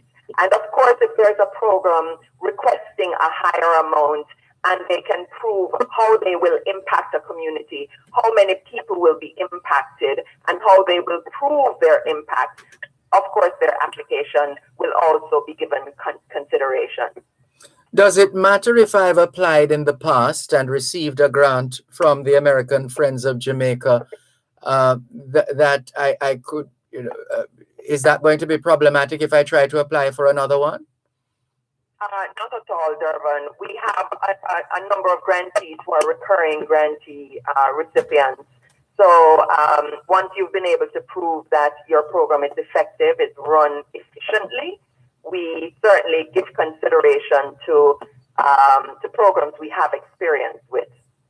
Very good. So listeners, if you are engaged in social enterprise, community-related initiatives in the areas of education, healthcare, at different levels, economic development, early childhood, in the case of education, whether it's early childhood, primary, secondary, tertiary, any one of those, anything medical, well, not anything, but, medical is one of those medical related programs. If you are involved in any of these initiatives, programs within your communities, if you're a registered charity with the Jamaica, based on under the Jamaica Charities Act, then you are eligible to apply for one of, but there might be other information. So you can go to theafj.org and slash / grants, theafj.org grants, and you can follow the instructions from there. And if you're having a difficulty, get someone to assist you, perhaps, just making sure that the form is properly filled out. Because what do they have to do? Print the form, or can they fill it in online? It can be either printed or there's an online application as well. But also not only completing the application, Dervan, but also ensuring that the required attachments, the required documents are included with their application.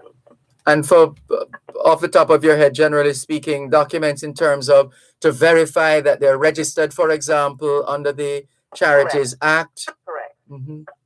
And financials, the board listing, etc. Yes. It's all on the website. Right. Durban, I found there's so many people doing great work in communities across Jamaica. Their programs might not be structured and even registered, but here's an opportunity for people to line themselves up and ensure they check off all the requirements, because we want to support programs that are really making an impact in the areas we serve. So we encourage people to take a look at our website, see what you need. You may not have everything lined up this year, but this is an annual program. We launch our grant cycle every year in November. So prepare yourselves, and we certainly want to support programs that are meaningful and worthwhile. There's another matter in the area of health, but we're going to put a pause on that until perhaps another time we'll talk to you about that, because we're actually out of time. Didn't realize we were this close to being out of time. But Karen Chung, long may you and the AFJ continue to serve Jamaica and Jamaicans at home and abroad by virtue of the work you continue to do. We salute you, we celebrate you, and we wish you all the very best as you look forward to empowering more organizations, more charitable organizations in Jamaica doing great work. You as well, Dervan. Thank you for the opportunity. It's a pleasure. Take care. Thank you. Karen Chung, Executive Director of American Friends of Jamaica, giving us an update on their grant cycle, which starts their 2021-2022 grant cycle. Take advantage of that's a grant you don't have to pay back. Yes, accountability is key, and we'll have to see that accountability, but take advantage of this opportunity. We're out of time. Take care, everybody. Thanks, Celise Pinnock and Chandel Forbes for doing technical and production duties. Thanks to all our guests and you, our faithful listeners at home and abroad, for making it the Jamaican Diaspora Live Online. All things being well, the Jamaican Diaspora Live Online returns next Saturday, live from the state of Florida. We'll tell you where as time goes on. More in a moment. Power 106 FM just presented. That's not what I wanted to say. You're listening to Power 106 FM. The time is now 9 o'clock. It's now time for Gen Z, a program by youth for youth on Power 106 FM. Thanks, everybody. Thank you, thank you, thank you. Bye. Bye-bye. Yes,